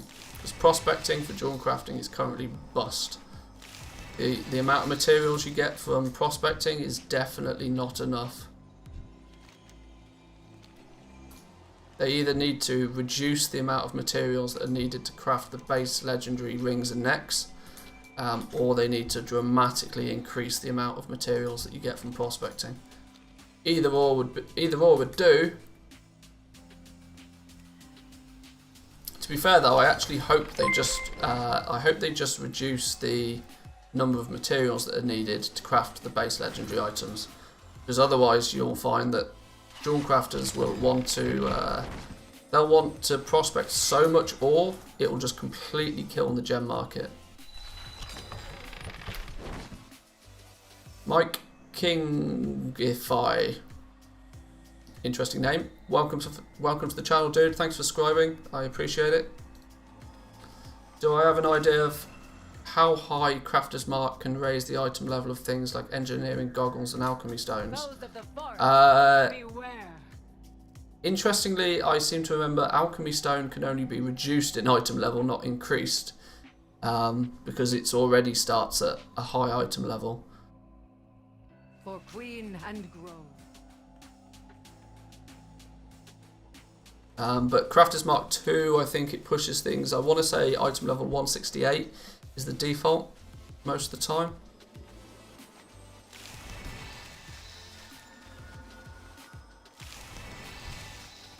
Like I said, the professions like engineering and alchemy are the ones that I've not looked at in great detail so far.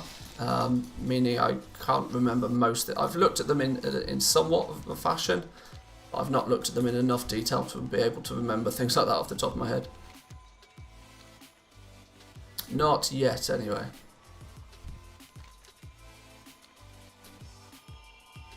I think they both start at 165. Yeah, I mean, if they're already 165, it would make sense to me that you can reduce the item level of them by using say Crafter's Mark 1 or the Novice Crafter's Mark. You might ask, why would you do that? But simply for the basis that you could then downscale them to give them to your alts to be useful for when they level up. We serve the Queen. Trust your instinct. Well, that's the plan anyway.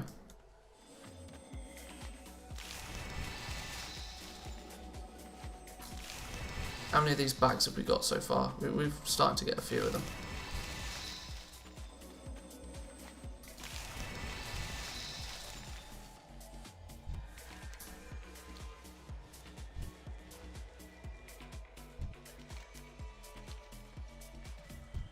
Third more. You may notice I'm not actually getting any like bonus loot. I'm not getting any pets or any mounts or anything like that out of these caches, simply because the only cache I've been able to create so far that regularly gives me bonus loot is the Artisan Satchel, which requires you to use 2 Wild Seed Root Catalysts. That was almost 50% of the time giving me not just an Artisan Satchel, but also a BOE weapon.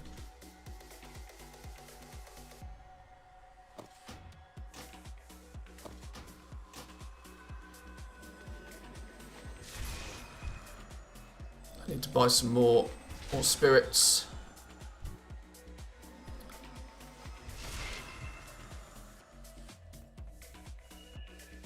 If that's the case, it seems like they don't want us using them for raid. Yeah, I can't.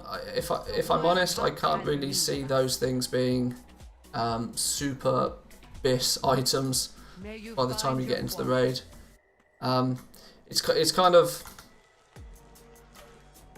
I still think Blizzard could really do a lot more to fix the professions. I'm not going to say the professions are broken. I'm just going to say that they're not very interesting. The majority of it feels very much like the majority of the development time has gone into fixing stuff that was broken by the level squish, or introducing things like these relics of the past to all of the 1 to 50 leveling experience, which kind of meant that Shadowlands professions have not had as much development time as we would kind of like them to have had.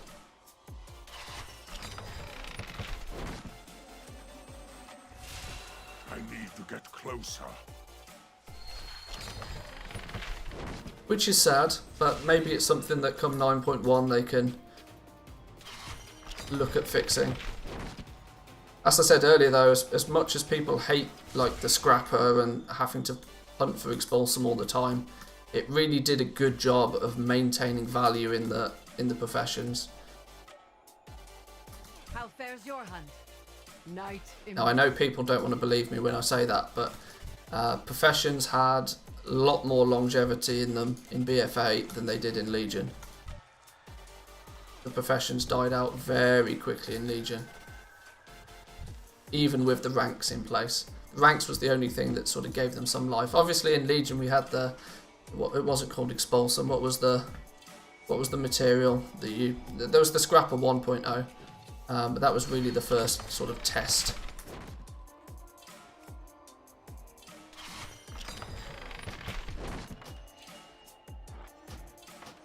Right, this is probably going to be enough cases for us to open to get the materials we need. Fingers crossed. Let's open a bunch of these. Meat and... oh, is that a double meat bag? Bring this here so you can see what loot we're getting.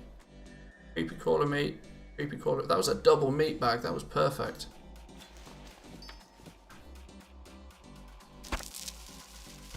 Ore and fish. We're looking for fish and meat here. This is that's the dream. I mean, I'll take a double herb bag though. Fish, yeah. More fish. More meat. Double ore bag. Herbs and ore. Fish and meat. More meat. Double meat bag. Cloth and leather. Ore and cloth. Oh, a fish and meat bag. Excellent. Right, let's power through these now. I think we've got enough materials now. Let's have a quick. Let's open cooking and see what it says. Unlearn. We're going to need to craft 5 more of these feasts to get to 85. What are we missing here then? Oh Jesus, we still don't have enough of these iridescent amberjacks. We've only got ourselves 22 of those. We need more. More.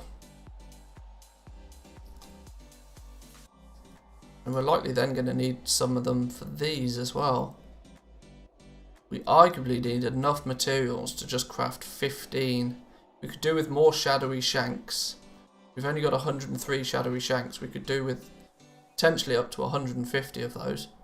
We could do with 50 more shadowy shanks if we can get our hands on them. We could do with, same with the raw seraphic wings, we could do with 150 of those in total, preferably. I mean, we can always make a combination of these, but for most people, like when they sort of look to buy up materials to level a profession, they like to just buy as much of one material as possible, like maybe a stack or 2, and just craft a whole bunch of the same thing, rather than sort of crafting 3 or 4 of each one.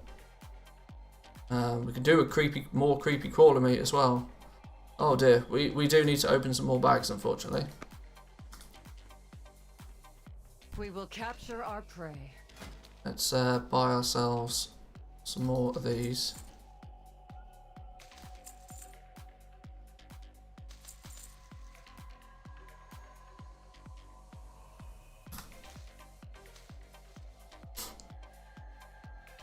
We're going to need some more spirits as well. Let's just buy a whole bunch of these.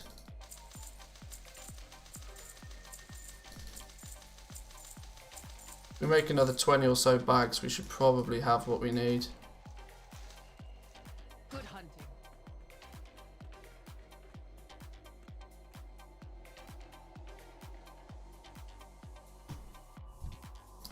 Back to the bag grind. I apologise, I know this is not the most epic stream content, watching me just run around, plant these seeds, but we are so close. We're 80 out of 100 on the cooking guide, and I would really like to complete the cooking guide today if we can. At the very least.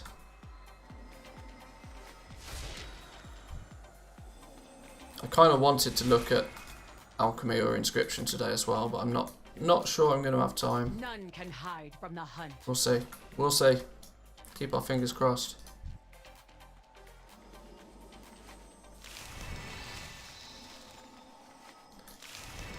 This process might have been made a bit easier if I'd been able to unlock the next tier of garden, because then I could plant more seeds in one go. That'll have to wait till Monday's stream.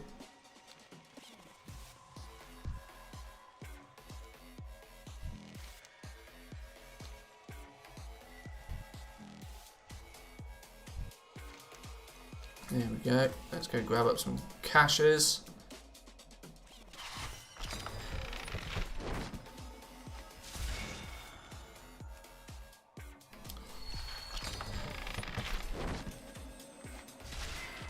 What profession are you guys most interested in? I obviously see a lot of people shouting and raving about inscription, and yes, I will definitely get to inscription as soon as I can. The issue the issue with doing more detailed inscription guide is simply I need more herbs, and I need a lot of herbs. But as soon as I get them, we will definitely get to inscription. Does anybody have any further sort of questions or queries about any of the other professions? I'm willing to do like 50-50 Q&A while I do this.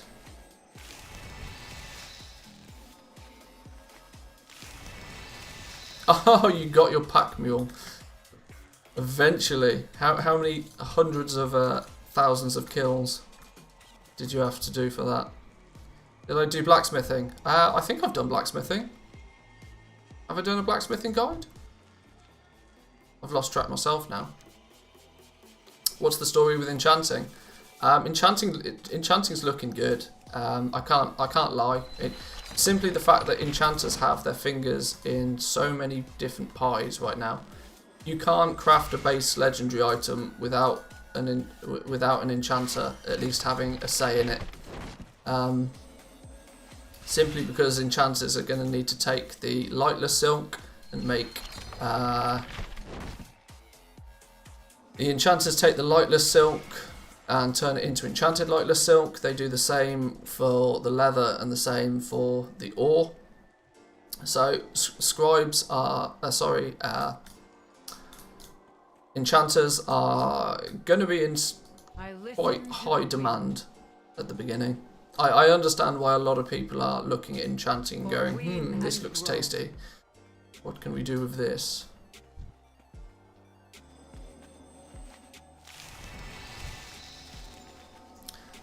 Arguably enchanters, I would say the area where enchanters will make least gold is ironically probably the enchants. Because the market for crafting the enchants themselves is going to get really saturated really quickly. Because they've homogenized the materials with enchanting.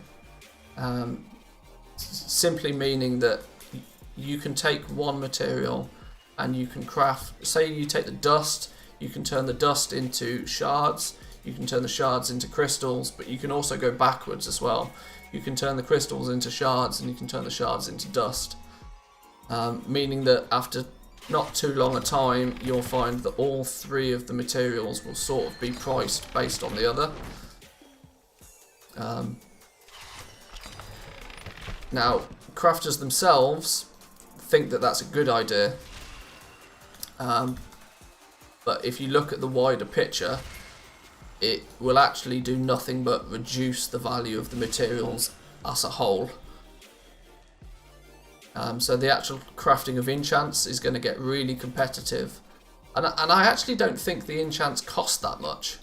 The amount of materials needed to craft each of the enchants was very reasonable compared to what it's been in the past. So your enchants are not going to be fantastically expensive. Yes, you can enchant a reasonable amount of gear again, but the enchants, there's going to be loads of competition and they're going to be pretty cheap.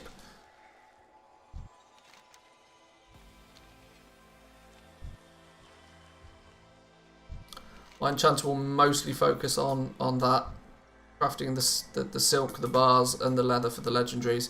Yeah, absolutely. The obvious thing to note with that though is that you then need max level enchanting to do it. You need to be skill 100 in enchanting to even be able to craft those items. Another pack mule. When it rains it pours, I think is the phrase. It's that theory of if you stand at a bus stop for 20 minutes you won't see a single bus, and then all of a sudden 3 buses turn up at once. You're like, motherfuckers. It's like they planned it.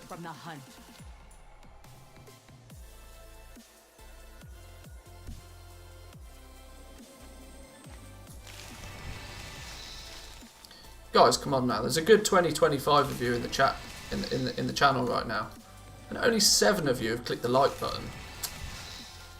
What am I doing wrong? What am I doing wrong?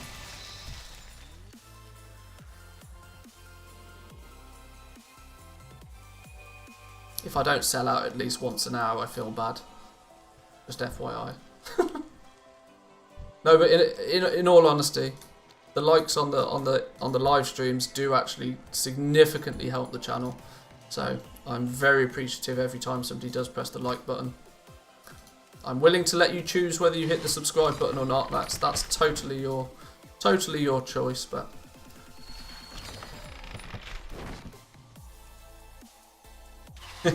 In come the likes. Excellent. Thank you, everybody. Very much appreciated.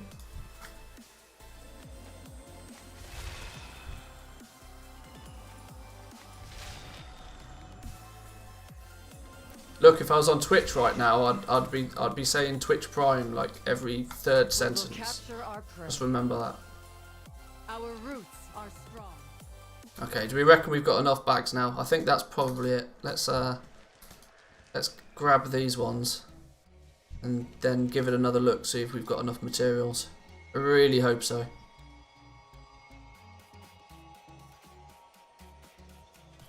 Enchanted lithium bar is not a trainer thing. It's obtainable in Revendreth and it requires 50 Sinstone fragments. Those fragments are obtainable only as a level 60 character ? Do you know? I'm not entirely sure if they're only available from a level 60 character. But yes, you are right. They are a Revendreth thing. The Enchanted lithium bar, it's from the Avowed, I think. If I remember right. I can't remember exactly. But yeah, that is going to be a bit of a... If it stays that way, that's definitely going to put a bit of a stumbling block for blacksmiths. The fact that the enchanters out there are going to find it's going to be longer for the enchanters to be able to craft the Enchanted lithium bars than it is going to be for cloth wearers or leather wearers or mail wearers to get their hands on it.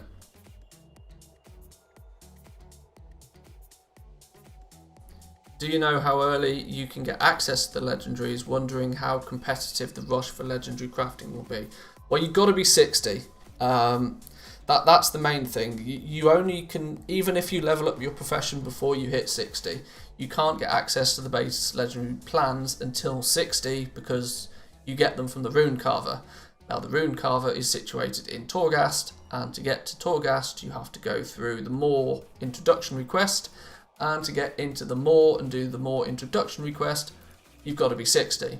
So they're somewhat locked behind max level characters.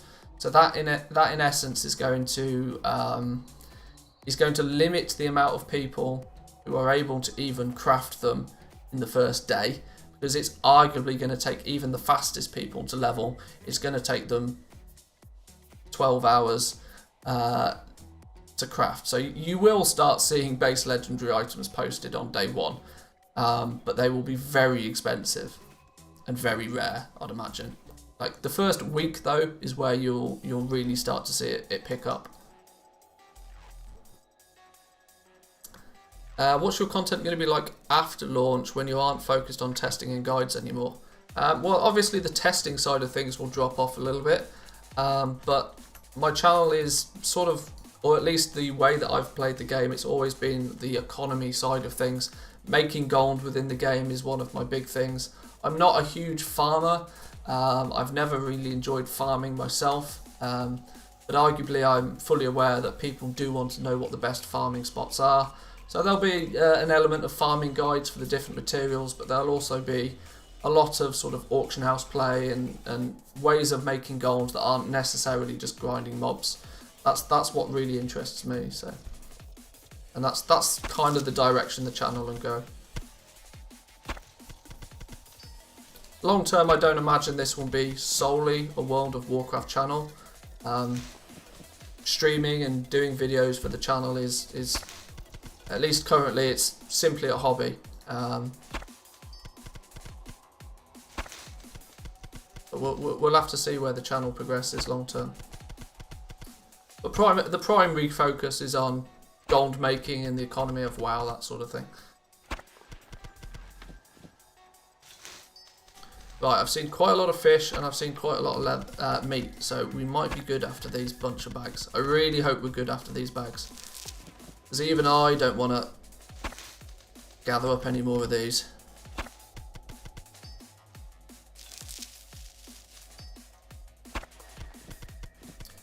Some of you may also know that I'm quite big on multi-boxing. I have the limitation that for me to 8-box multi-box, I can't stream at the same time. So I mean, I've got that conundrum right now of do I focus on my multi-boxing for my own personal gains, or do I stream and do the YouTube videos and that sort of stuff? Unless, of course, I just get to the point where I'm willing to invest in either a second PC just for streaming or heavily upgrade my main PC so I can do both, but we'll see. Let's look at cooking now. Now I think we've at least now got the ability to get the feasts done and out the way. That will get us to 85, which will unlock the soul food for us. And I believe now we've got enough materials to craft a selection of these. Let's quickly look at the smothered shank. What does it do? If you the well-fed buff causes you to breathe fire, dealing 472 damage to enemies in front of you. That's going to be quite cool for tanks, you know, if they periodically just breathe fire and do a conal AoE ability, just because of a well-fed buff. Once tanks start to feel a little bit indestructible, because their stamina is high enough, they might start using these soul foods just to up their damage. Seraphith Tenders is the out of combat heal. These are going to be quite popular for those that want to go out and do some farming. You imagine if you're a skinner and you eat one of these, every time you are running around skinning the mobs, you've got that constant out of combat heal going on, maximising your sort of uptime. Now I know some classes have basically no downtime anyway, but if, like a mage for example, that usually gets blasted at least a little bit. Fried bonefish is your speed buff. Your fried bonefish is basically your bear tartare, but of Shadowlands. Short speed boost after killing an enemy. Even for leveling your ults, you know, you'd want to stack a fried bonefish for your ults. Just kill something and then just speed boost, so you might not necessarily have to mount up between killing things. Instead of mounting up, you can maybe just get that speed boost naturally instead. Is there any food specific for Torghast like vision food in 8.3? There's not anything specific to Torghast, I don't think. Not as of yet. Arguably it's pretty basic. You've got your light meals, which is your well-fed buff, 18 stat bonus. Obviously one for each of the versatility haste mastery crit. Then the large meals, which are going to give you main stat. So you've got stamina, you've got versatility. Oh no, it's not even main stat with these ones. It's just more secondary stat. The light meals give you 18. The large meals are giving you 30. There's one or two. Oh yeah, there's a stamina one at the very least. You can gain 22 stamina by using the beef pudding. Candied applejacks are just straight health and mana, basically potion. Looks expensive for feasts. Yeah, feasts are going to be expensive. The main reason they're going to be expensive is these. It's the rare fish. Even the leveling feast, I'll call it, surprisingly palatable feast. It uses 3 Elysian Thade. These I wouldn't be surprised to see these going for 250 gold each. Because, you know, those people that are willing to stand and just throw their rod into the water and fish for hours on end, these will be their main money earner, I'd imagine. Level 55 requirement, not so good for ults. Has the feast got a level requirement? That's to eat it, not to craft it.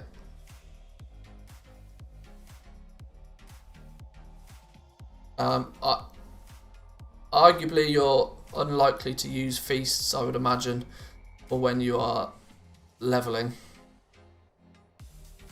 Although you may, I don't know. Yeah, the light meals and large meals are pretty much basic. It's the soul food that does a couple of cool little things, and then you got the big feast. There's not a lot of flavour, if I'm honest, to cooking right now.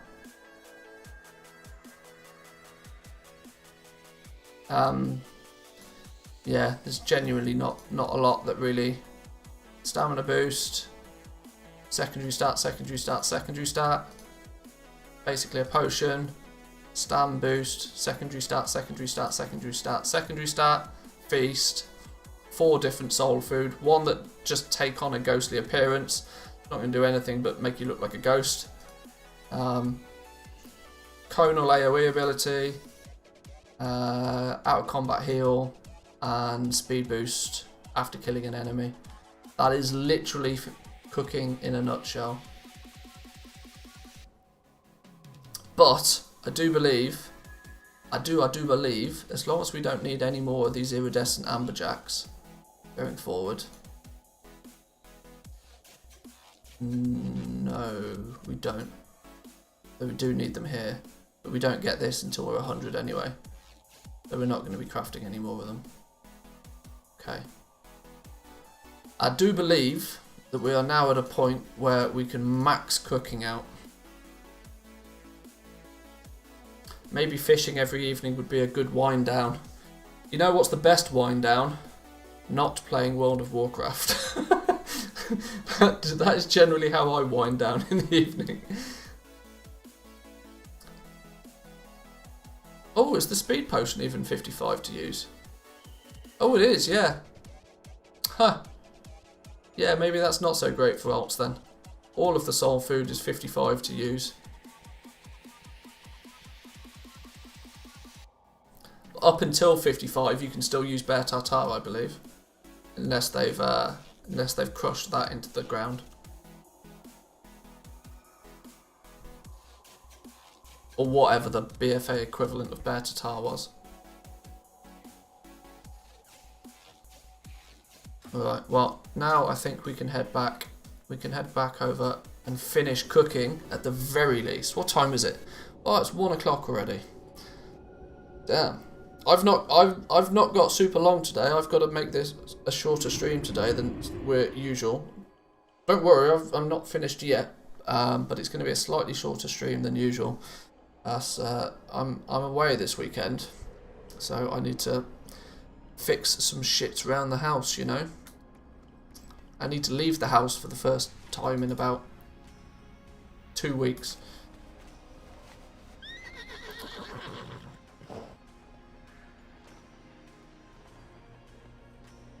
Put the rest of the materials in the bank. All goods and services for sale.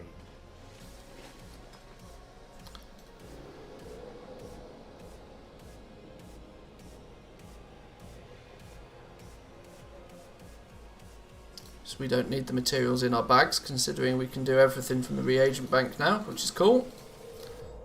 What else we got? Death Blossom over there, Sacred Shards, there we go, there we go. There we go, we're kind of back at the same place that we were before we got rudely interrupted by not having enough materials. What is that yellow thing in the skies? Sir, it is the sun. Yeah, I have no idea what the sun looks like. I also live in Finland, meaning for half the year we don't even have the sun, so it's easy to forget what it looks like. Okay, right, we can now finish our cooking.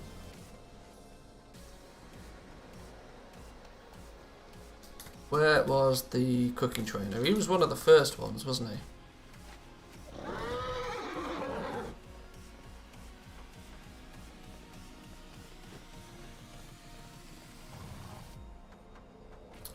Where was he? Was he over this way? Am I going to spend 5 minutes looking for the damn trainer again? Oh, he's here, look. He's here. Sunny Croatia, too much sun. Oh, well. I'll trade you then. I'll have some of your sun and you can have some of our 9-month-long winters.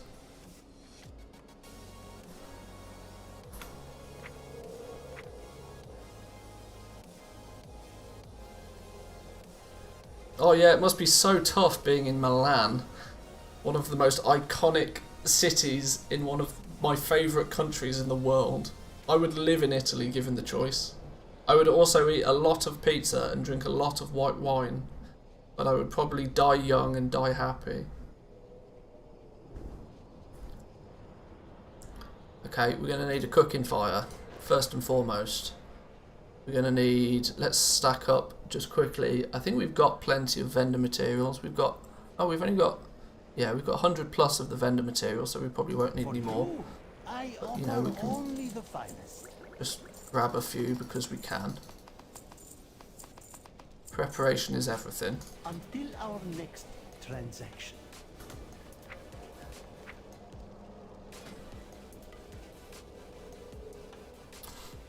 Okay, so after a brief interlude to gather some more materials, we can continue with cooking.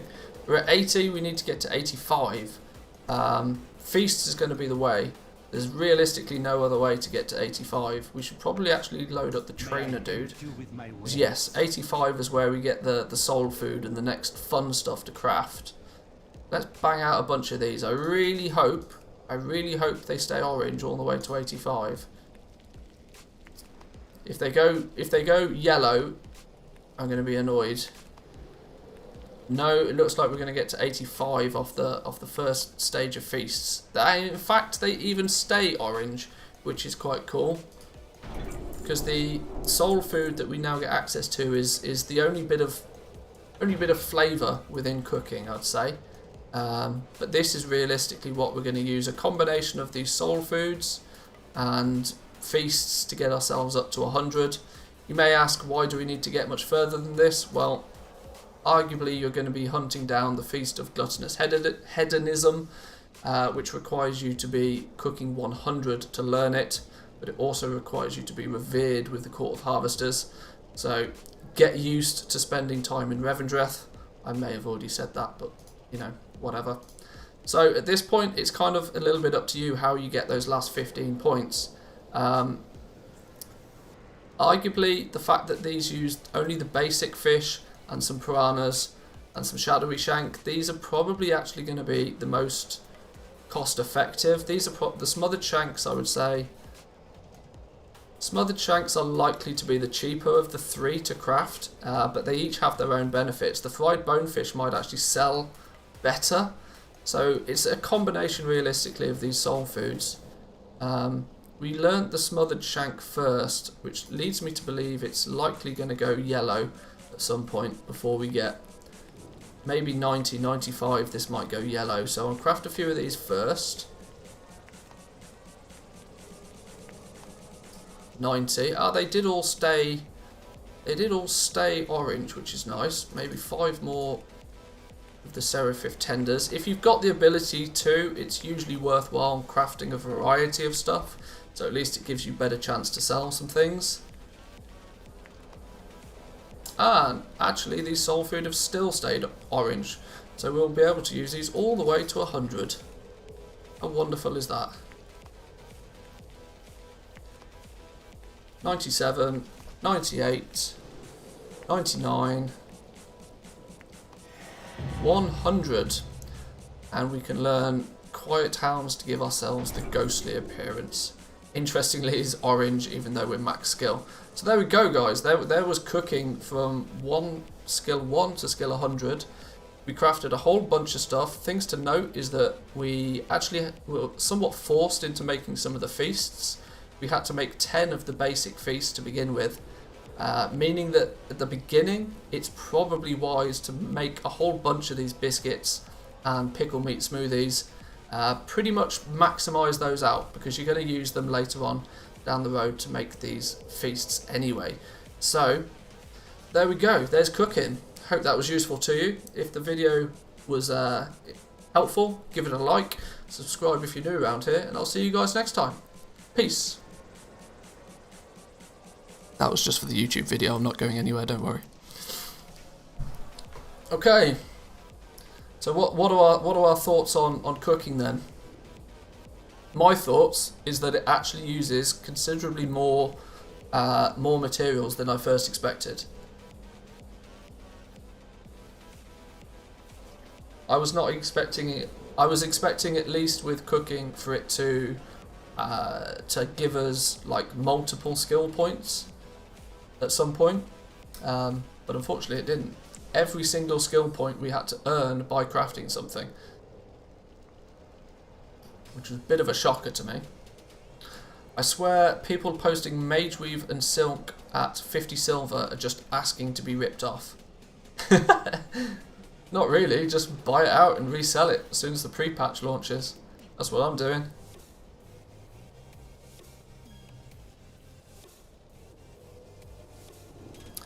The frustrating thing for a lot of people that want to level cooking is they're either going to need to buy a lot of fish, or they're going to have to get their rod out and start throwing it about, as you need virtually as many fish as you do meat, if not more, to be honest, which is a bit scary. But we got arguably the fact that you do need to make a load of stuff, but we've left ourselves with no pickle smoothies or biscuits and caviar to sell, although these will be good sellers. Definitely these will be good sellers, simply because they're used in the feast.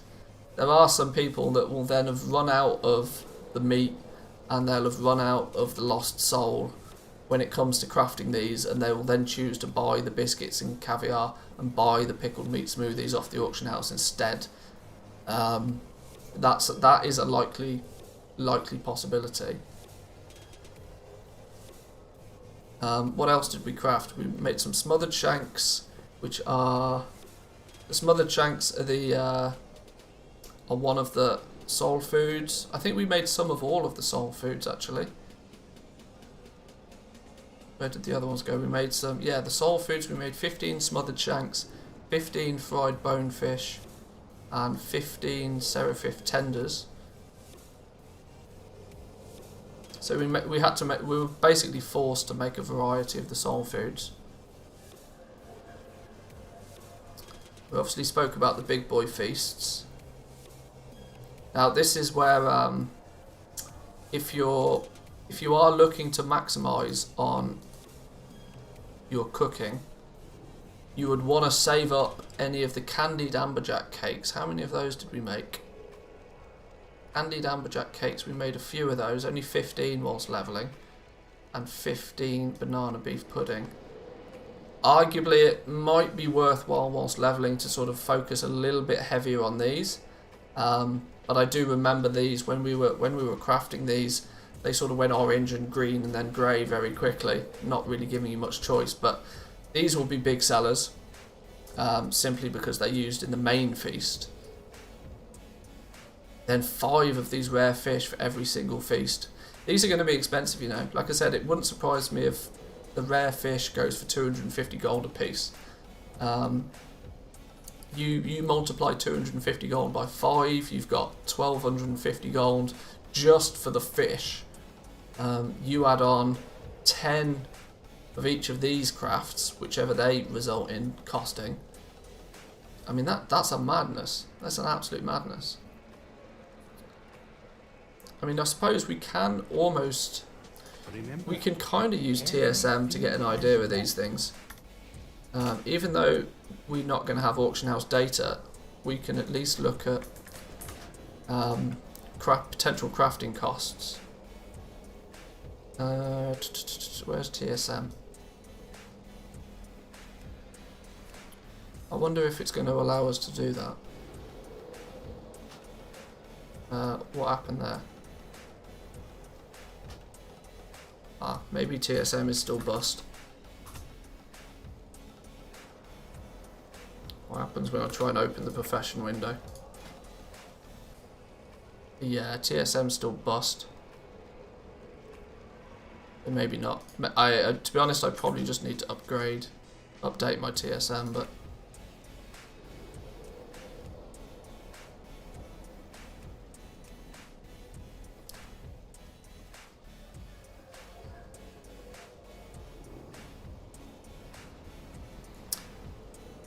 Scared to invest if Blizzard nerfs the vendor price. Never invest more in anything than you're willing to lose. The second you invest in materials, imagine that gold is gone. Imagine you're basically investing and you are putting it straight in the bin. If you are never invest more than you're happy to lose, because then if they nerf it and you lose, you've not lost more than you're willing to lose. But if you win, well, hey, you win. They keep tweaking other things, which means the shuffle is here to stay.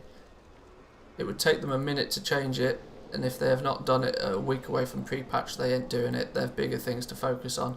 Yeah, I think that's some sort of solid advice. They're very likely to have so much more stuff to deal with. I mean, their balancing of all the covenants is taking them horrendous amounts of time.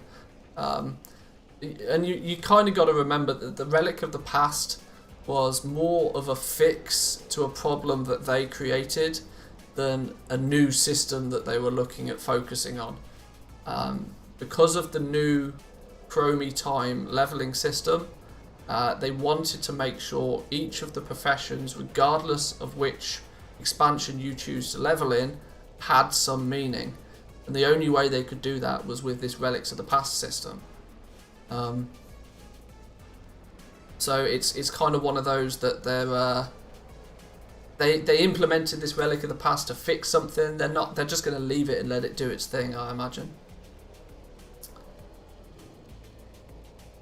Hey Manthieus, have they done changes on leveling professions since your last video on September 11th? What did I post on September the 11th? I've done quite a few profession videos. What profession are we talking about here? What is the maximum you pay for mage weave and silk cloth? Well, silk cloth I've not really been buying. Mage weave and silk cloth are the ones that people are sleeping on. Silk cloth is only going to be used for what is it, Relic of the Past 3, and mage weave is going to be used for Relic of the Past 4, if I remember right. Obviously everybody's focusing on rune cloth because that makes you Relic of the Past 5, which is the one that's going to boost the profession, boost the vendor price of those brown linen pants most. But if you can buy these materials for like, if you can buy your silk or your mage weave for under £1, just buy it. I mean, if you lose 1,000 gold because you bought 1,000 cloth, then really no biggie. Oh, enchanting. We're talking about enchanting. I don't think they've made any changes to enchanting. I think my video is still bang up to date as far as enchanting is concerned. I don't actually think I have a character with enchanting anymore. I think I unlearned it to do something else.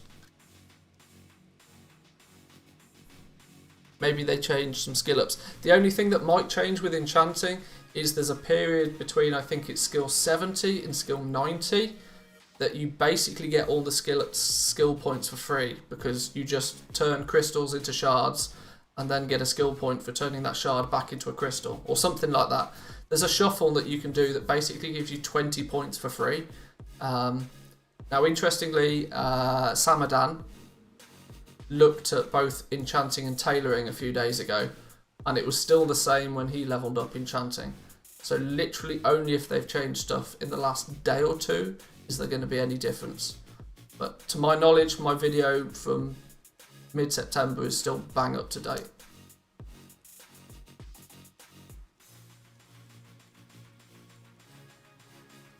How many other materials do I actually have?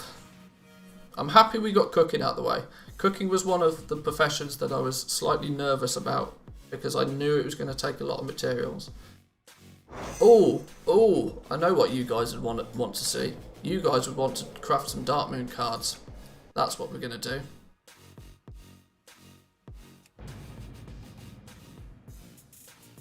Eternal Crystal to Sacred Shard, back to Eternal Crystal. Yeah, it's a bit weird that you can do it, but hey, it's 20 easy points in a profession that is traditionally known for being super expensive to level. It's actually not that expensive at all. I think you can level enchanting from 1 to 100 using, I think I worked it out as about 400-500 dust. It's really quite cheap.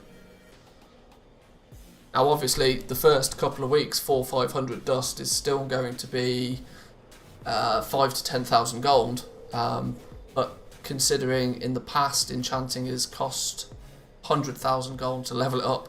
So hopefully they don't change it, but I try and keep my eye on these things a little bit where possible.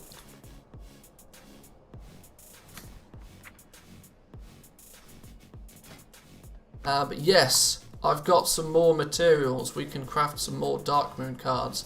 I've only got enough ink to craft 9 more Darkmoon cards, but out of 9 cards, there's a strong likelihood we'll complete our first deck, which is cool. 588 dust estimated from 1 to 115 enchanting. Yeah, that sounds about right. Yeah. Oh, you made a notepad on the video. Ah, nice. Yeah, I meant to do that and put it in the description, but I forgot. But if it was based on the video that I used, 588 sounds about right. Right, so let's craft some of these. Let's see, we need an 8 of Repose to complete a deck, and we need the Ace of Indomitable to complete a deck. I've only got 9 chances though. 8 of Putrescence. Ah, oh, that's not the one we need. I mean, I'll take it though. I saw 8 and I got excited, but it's 8 of Repose we need. 4 of Repose, well that's a duplicate then. 4 of Repose, duplicate. 8 of Repose. Boom, we got it. Yes! There we go. We can craft our first deck after how many crafts did we have to do? 1, 2, 3, 4, 5, 6, 7, 8, 9, 10, 11, 12, 13, 14, 15, 16, 17, 18, 19, 23, 24, 25, 26, 27, 28, 29, 30, 32, 34, 36, 39. After 40 Darkmoon cards, we were able to make our first deck. That's pretty cool. That's pretty cool. Now, somebody did some maths a while back. I'm not sure who it was, but somebody did some maths and said the average is about 56 cards before you'll get your first deck. And we did it in 40. So that's cool. And yeah, we still only need 1 more card to complete a second deck. How many of those were made with blanks? In fact, that's a good point. That's something I didn't keep track of.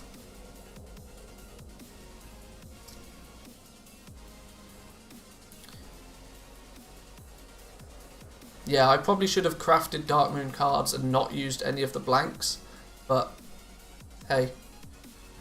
I came up with a better plan for my main. Gathering while leveling, then switch on to enchanting and disenchant all of the gear, which he then saved up from leveling, and then switch to alchemy and inscription and send the materials to enchanter. That might work. That might work. Let's craft these last 6 more though. See if we can get the Ace of Indomitable. That would be really cool if we can make 2 decks. What did we get? 6 of Indomitable. Nope, that's a duplicate.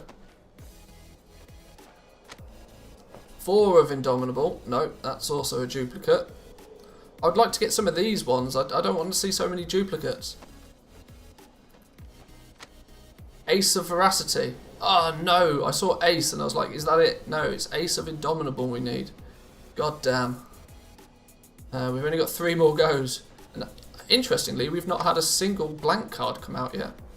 3 of Indomitable. Ah, that's another dupe. We can almost make a bunch of these decks, you know. 6 of Putrescence. No, that's also a duplicate. God damn. Is this going to be our 9th craft without getting a blank? We didn't get a blank card at all out of those 9 crafts. I think we were just unlucky. But a 3 of Repose, which is another duplicate. God damn. Well, that blows. But what it does mean is we get our first. Should we craft it into the deck? Tranquil ink only comes from Nightshade, no other source. It does come from the other. It comes from the zone-specific herbs, and it does come from Death Blossom. It's just considerably less often. If you are focusing on trying to get Tranquil ink, then you want to be milling Nightshade. Is the easy answer. I've not got milling numbers That's just my gut feeling of just casually milling to make 40, 50 cards. Is crafting inks faster in Shadowlands than BFA? I can't remember how long it takes for BFA, but it's a 1 second craft on Shadowlands. Let's make the deck though. World first Darkmoon deck. And my phone's buzzing at me. Boom, Darkmoon deck repose, there we go. Bind on equip. Project a web of healing energy. Forward healing allies that touch it for 1500. The width of the web depends on the topmost card. Equip, periodically shuffle the deck while in combat. There we go. World first Darkmoon deck. It's probably not, but it's the first one I know of. Where do Essence of Rebirth and Essence of Suffering come from? They come from prospecting, Jewelcrafting, but it's a bit bust right now. The numbers are way out of whack. The ones needed for the Jewelcrafting legendaries, yeah, they're way out of whack at the moment. Or at least we can do a bit of testing. Let's jump on our Jewelcrafter and find out. Obviously, I'm not going to equip this, boys and girls, because I've got absolutely no reason to. But world first Darkmoon deck, called it. If that's not worth pressing the like button for, I don't know what is. I'm sure there's lots that is, but you know. So Jewelcrafter. Oh, I did do a blacksmithing guide. I must have done because I'm max level in blacksmithing. Yeah, Wowhead's got no idea what it's doing at the moment. I'm every single day that goes past, I'm using Wowhead less and less because its database of knowledge is just so out of whack. All 4 of the essences for Jewelcrafting do come. Sell it on trade chat. Yeah, I could do. All 4 of the essences needed for Jewelcrafters to craft the base legendary items come from prospecting. Can confirm because I've done it. We jump on our Jewelcrafter. I need to, who is our Jewelcrafter? It's this dude.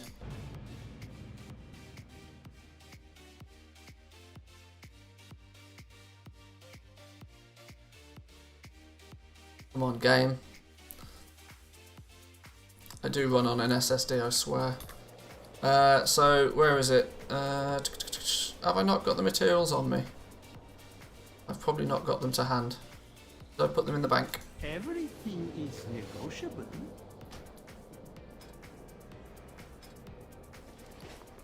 Here we go. The Essence of Servitude, Essence of Rebirth, Essence of Valor, and Essence of Suffering. All acquired through prospecting. Issue being is that the rate in which you gain them is super derpy. What I might do is I'll send myself another stack of... Let's go grab another stack of ore and we can do some more prospecting, see if there's any changes. Where's all my materials? It's on this dude. Is blacksmithing the earliest way to make Shadowghast ingots? Well, alchemists can make them. I'm not sure about which is earliest. I would definitely say that blacksmiths probably get access to them before alchemists. Alchemy is not a profession I've looked at in huge detail, simply because it's difficult to gather enough herbs to play with alchemy. And any herbs that I have had, I've pushed into inscription on the beta.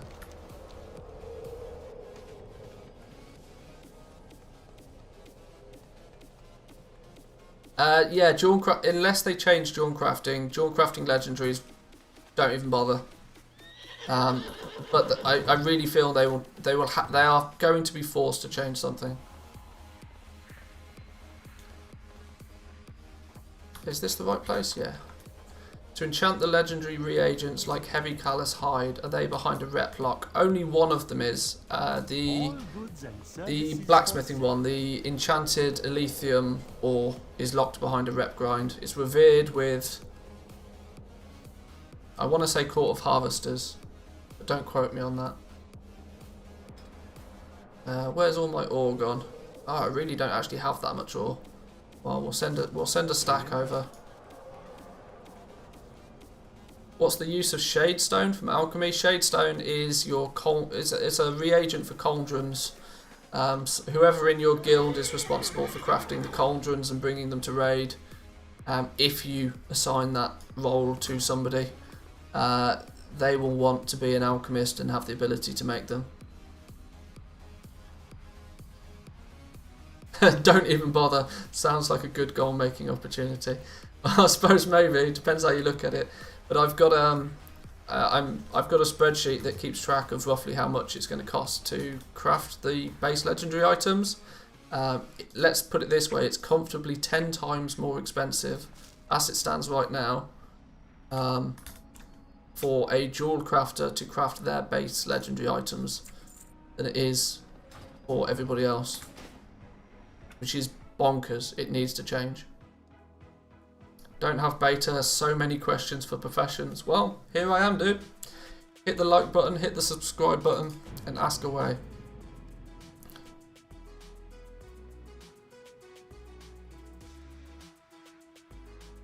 I mean, a lot of your answers can probably be, will probably be answered by, I mean, I've got quick looks at all of the professions, and then I'm slowly but surely going into detail and leveling them up as well, so. Right, let's go get some more ore and prospect some more stuff and see if they've changed prospecting. Wowhead is out of date. I don't know if Shadestone can be traded or is it soulbound, also on a daily cooldown. I think it's one on a daily cooldown, and I also think it's not soulbound, it's account bound, it's BOA, or at least it was earlier in the beta.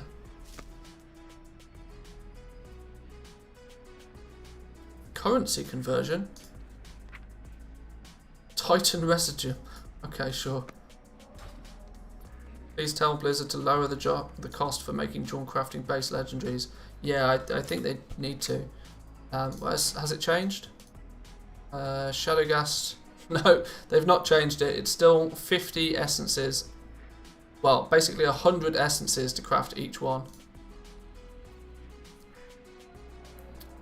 My thought is that they will, hopefully, they will just lower this from like 50 down to maybe 5. 5 feels like a comfortable number for each one. I think it's 10 times more expensive than it needs to be. The easy change to keep somewhat of a balance is to make it require only 5 of each. Please, yeah. Got Eon and speed dial. Yeah, if only. Did you see that now you can have an even faster speed druid thanks to Jewelcrafting in large part? Oh, because of the speed gem. Yeah. Is it this one? No. It's the, what was it called?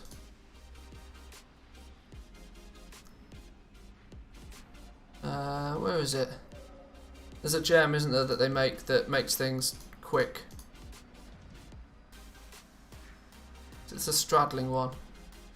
Yeah, the straddling jewel duplet.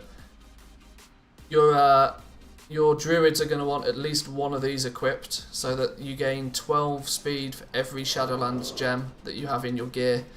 So then you can, interestingly though, this has had a somewhat of a softer nerf because there's now only 5 slots of gear that can have gems on them.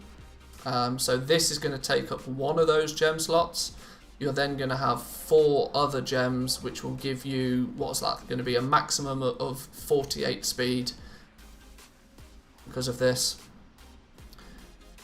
It also then depends on whether you choose to have this revitalizing jewel duplet, which is the one that gives you a periodic health for every Shadowlands gem you have equipped. So if you have one of these in your gear and one of these, the straddling jewel and the revitalizing jewel, you'll basically, by the time you're maxed out on the amount of gems you can have, you're going to get, periodically you'll heal for 500 health, and you'll also have a constant 48 plus speed bonus. Even with the nerf still faster than the current speed druids, potentially, yeah. Yeah, I mean that will scale nicely. That'll be really good for if you're a jewel gatherer with a druid, obviously, because if you're a jewel gatherer, you really should be a druid. You should just be able to zip around without even having to mount up, like, at all. You should be really quick. But we need to do some prospecting to see if these prospecting rates have changed at all. I really hope they have.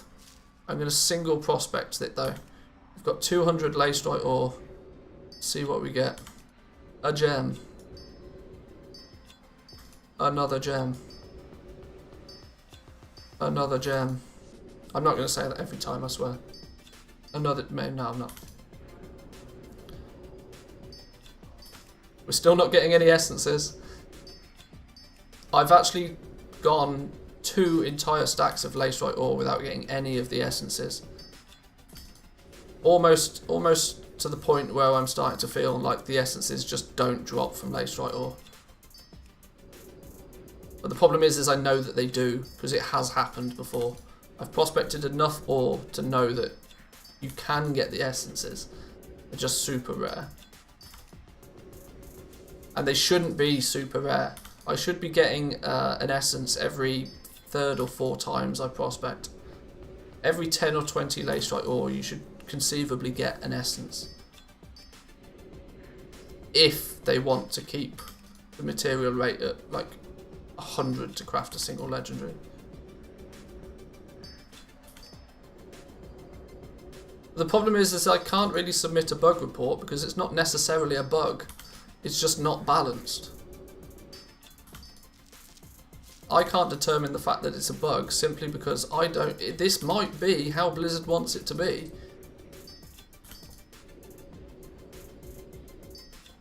I just have the belief that it's really, really unbalanced. Yeah, look, we're down to only 60 out of 200 now. We've not seen a single essence yet.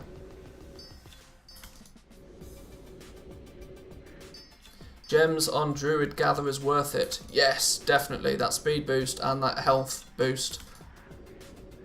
Absolutely. You can still report it for being unbalanced. Yeah, I guess.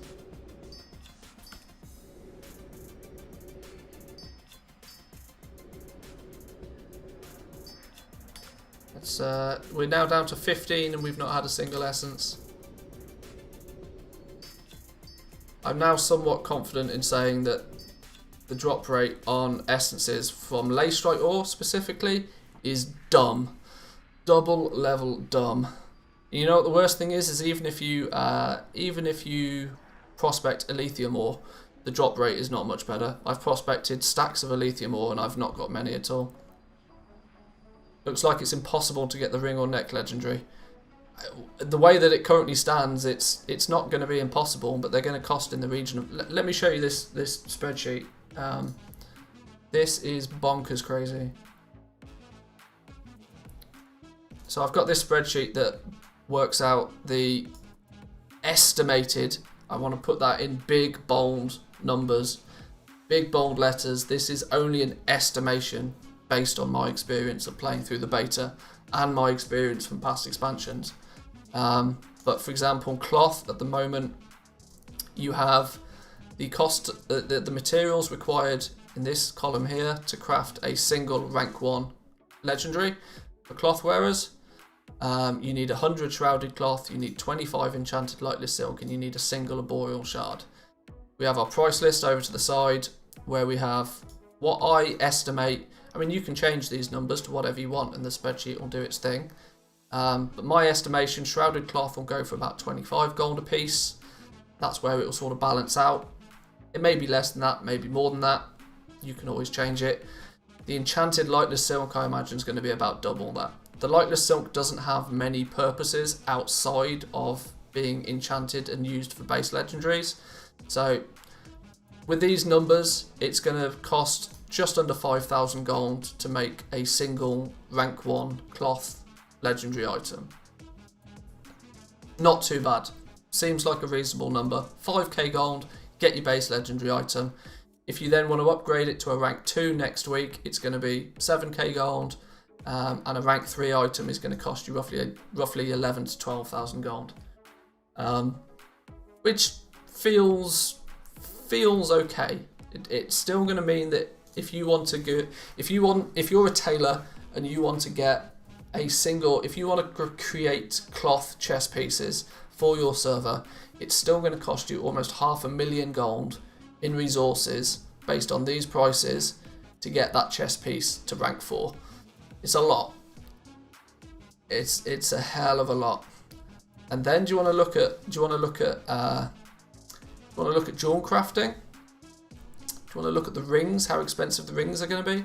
Considering 500,000 gold to get cloth chest piece to rank 4. Wait till you see this. Cost to rank 4 of the Jewelcrafting ring. That is 6.5 million. Over 10 times the cost is what I estimate. Not good news. Not good news.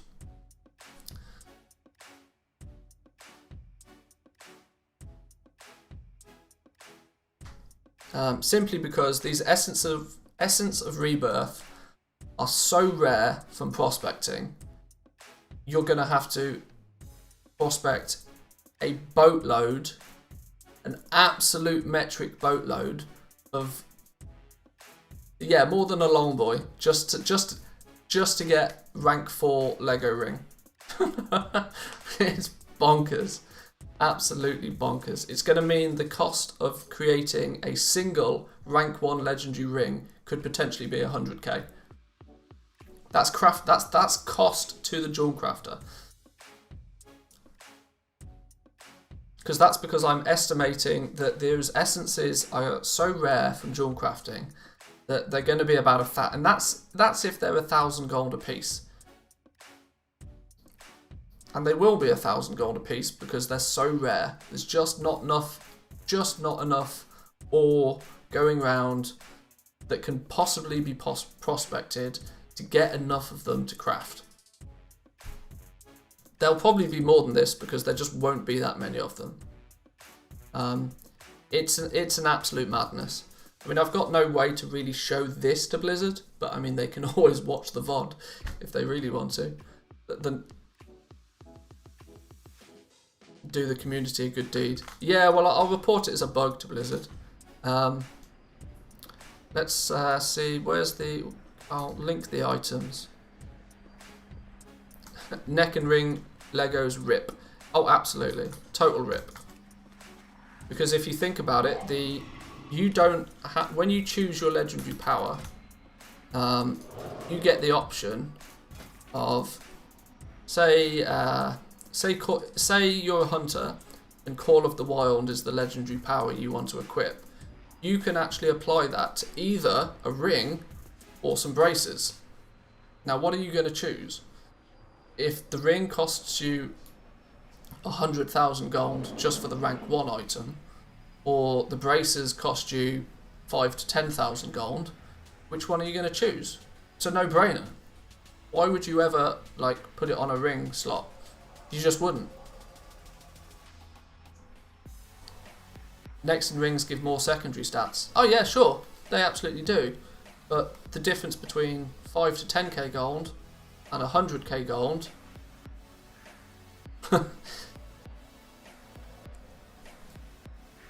people just won't do it. And like I said, that 100k gold for jewel crafters, that's their crafting cost. That's not what they're going to sell on the auction house for. That's their crafting cost. If they've gone to the effort to craft that, they're going to charge 150k, 200k, because it's a big rip. Let's do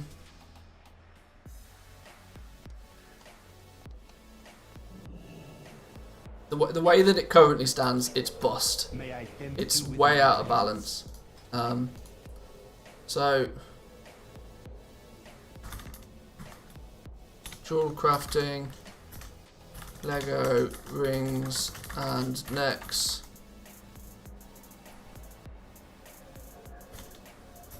Are way too expensive.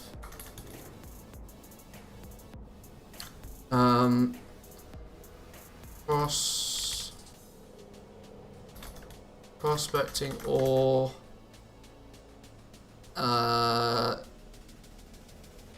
gives way too little essences. Jewelcrafting Legos and Lego rings and necks are way too expensive. Prospecting ore gives way too little essences to be able to craft with. Please lower material requirements or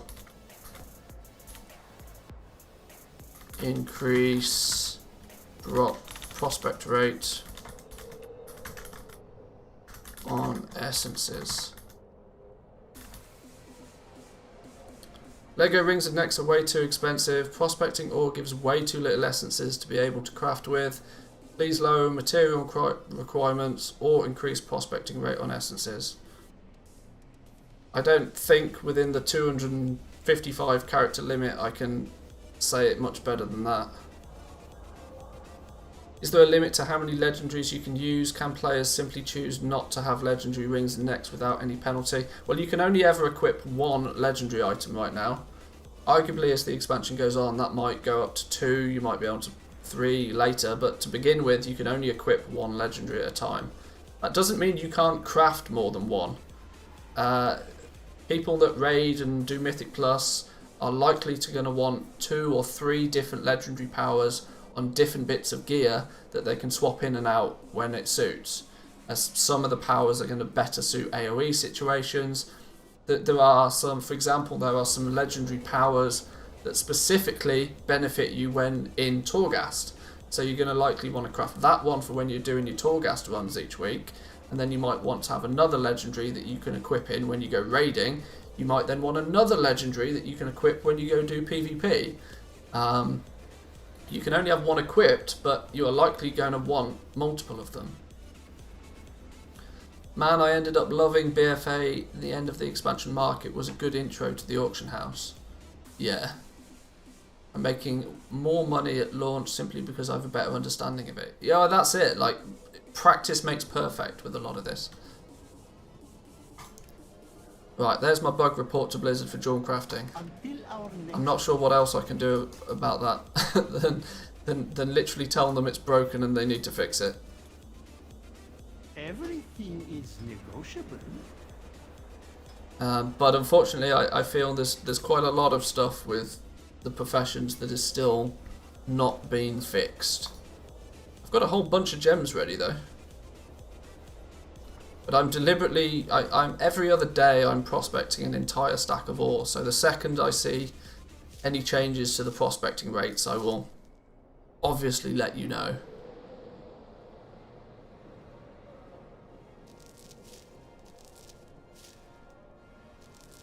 These in here, we don't need these so much.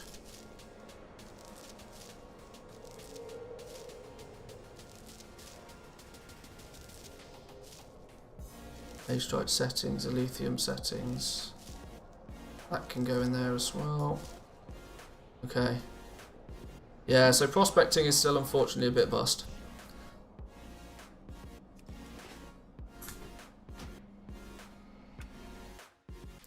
So, guys, I think I'm going to leave it there for today. I know it's been a little bit of a shorter stream than, well, I say shorter stream, it's still been 3 hours. It's a little bit shorter than I would usually like to do, but simply because I've got a busy schedule today. If today's stream has been helpful to you, I'd very much appreciate that thumbs up on the stream. If you're new, I've seen some new faces in the chat today, so if you've enjoyed, please hit that subscribe button. It really helps the channel out. I'm away for the weekend now. I'll be back on Monday, same sort of schedule next week. Hopefully with a few new changes to go through and with a few new professions we can dive into a bit more detail.